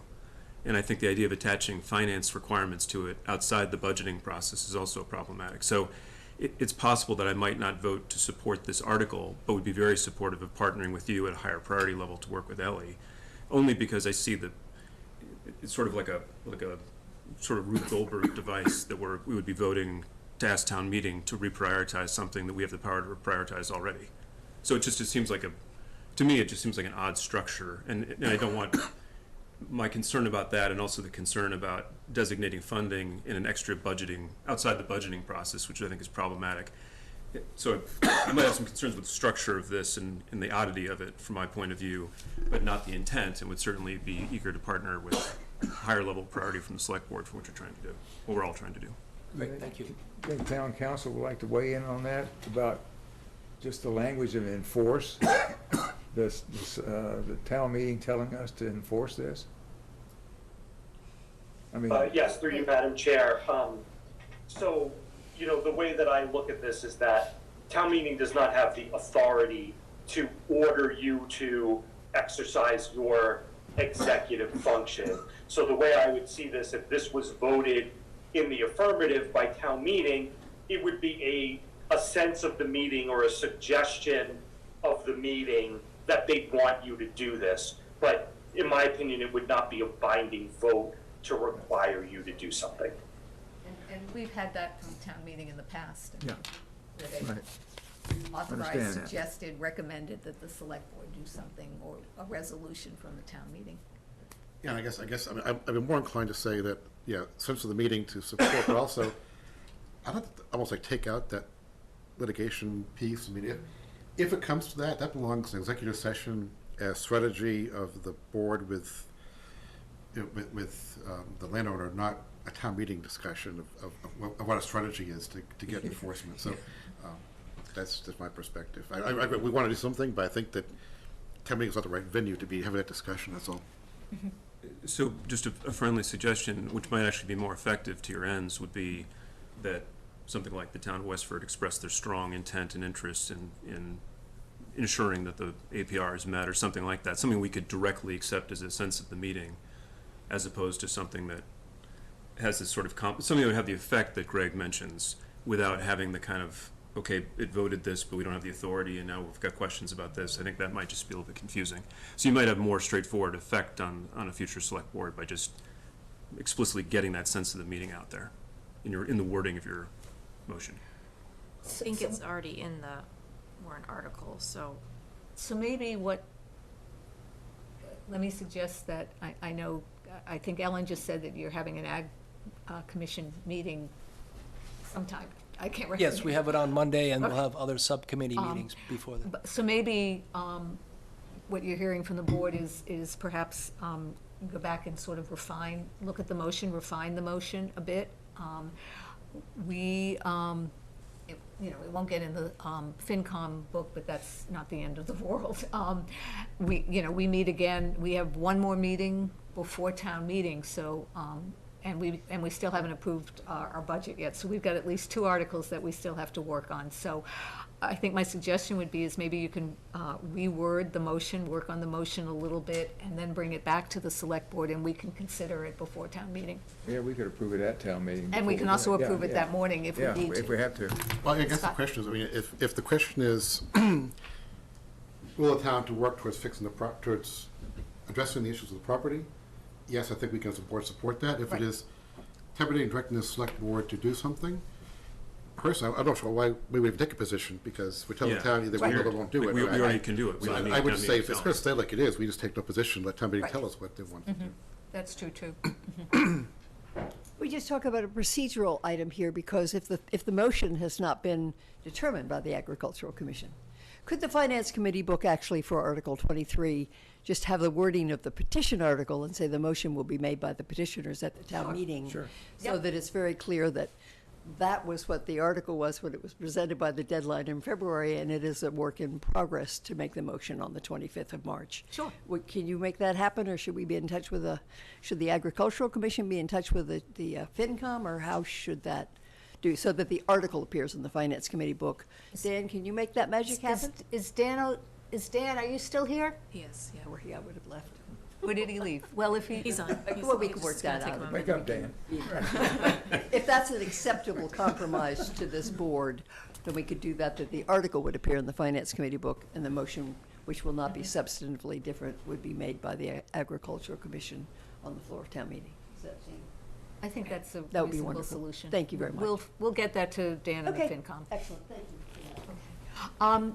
Marion Harmon is out there with her hand up, so, can you promote her, Eric?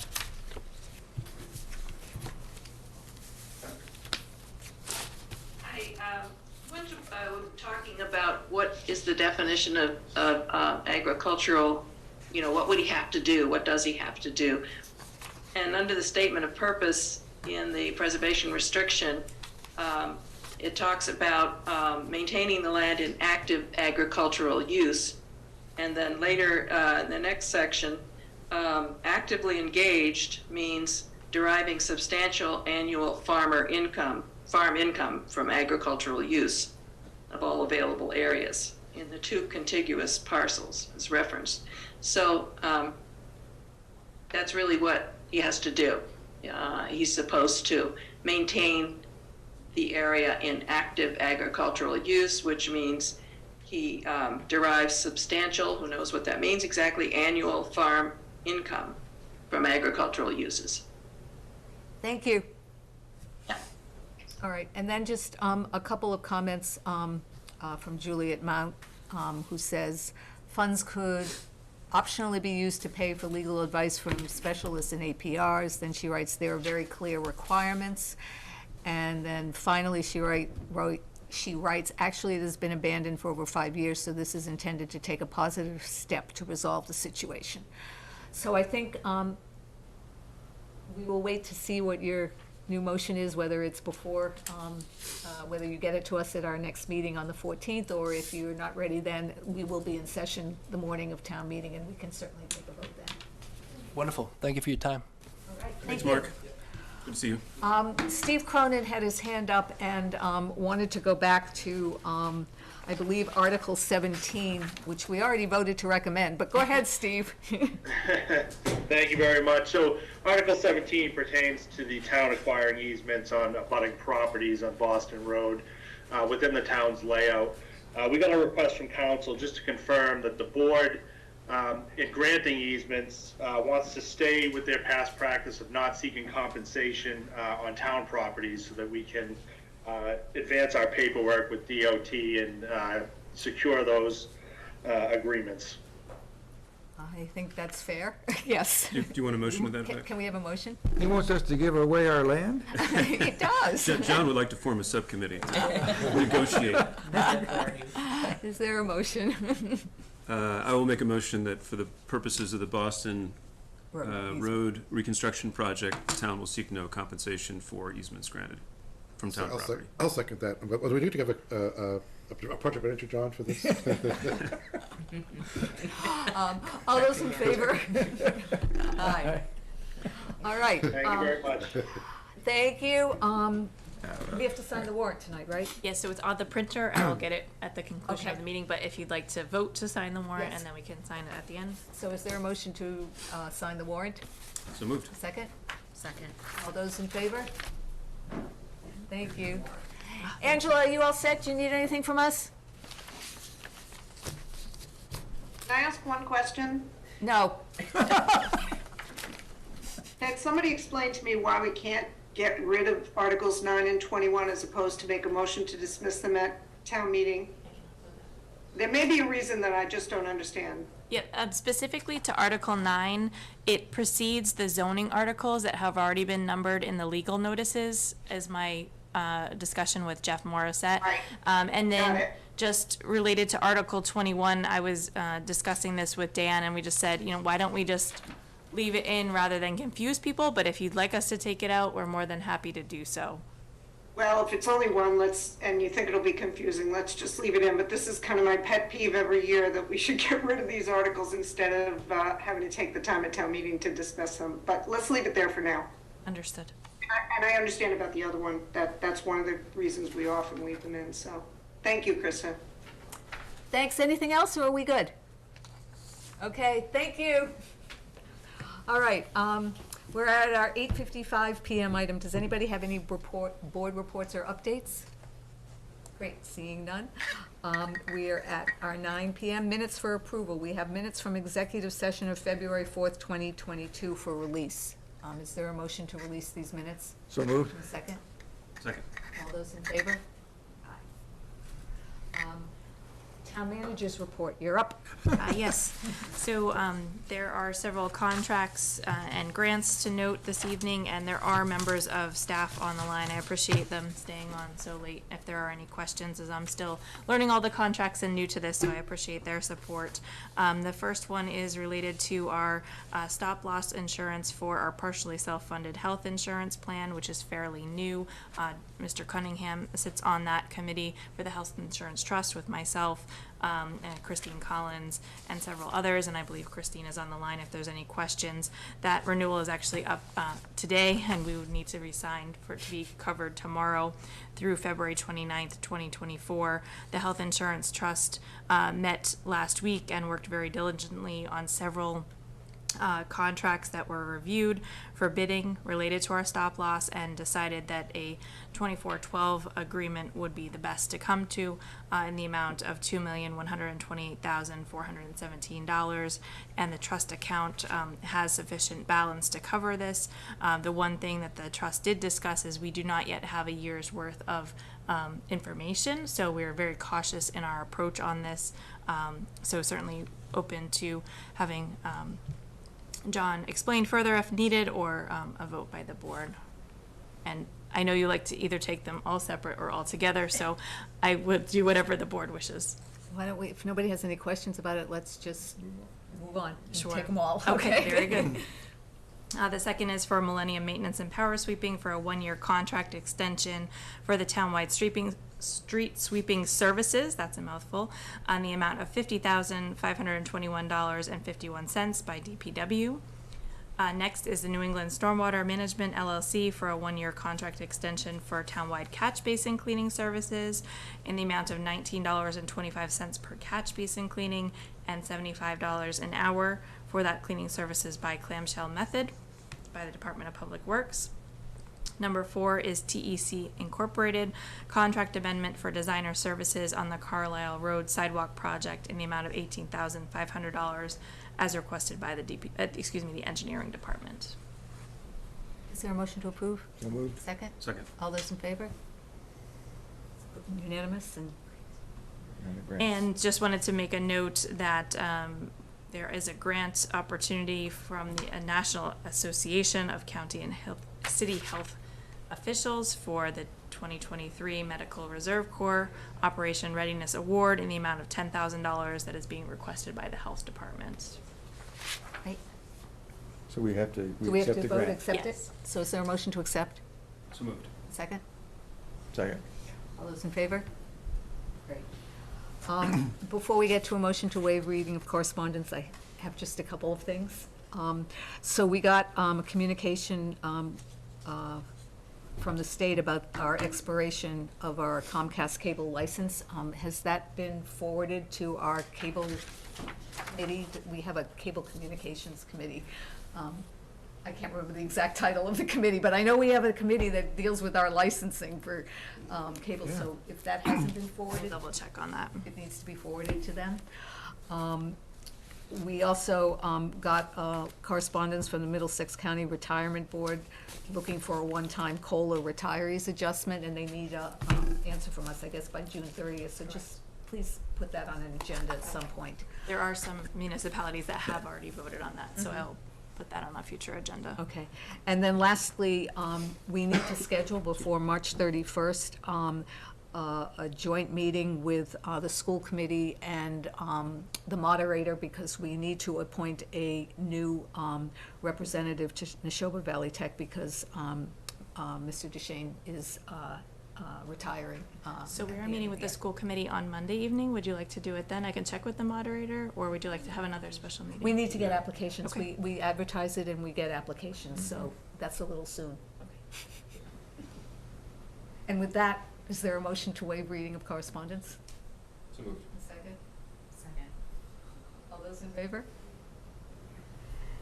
And, oh, one last thing. I know you wrote to Rapid Refill about their 3-day suspension. Did they get back to you with dates?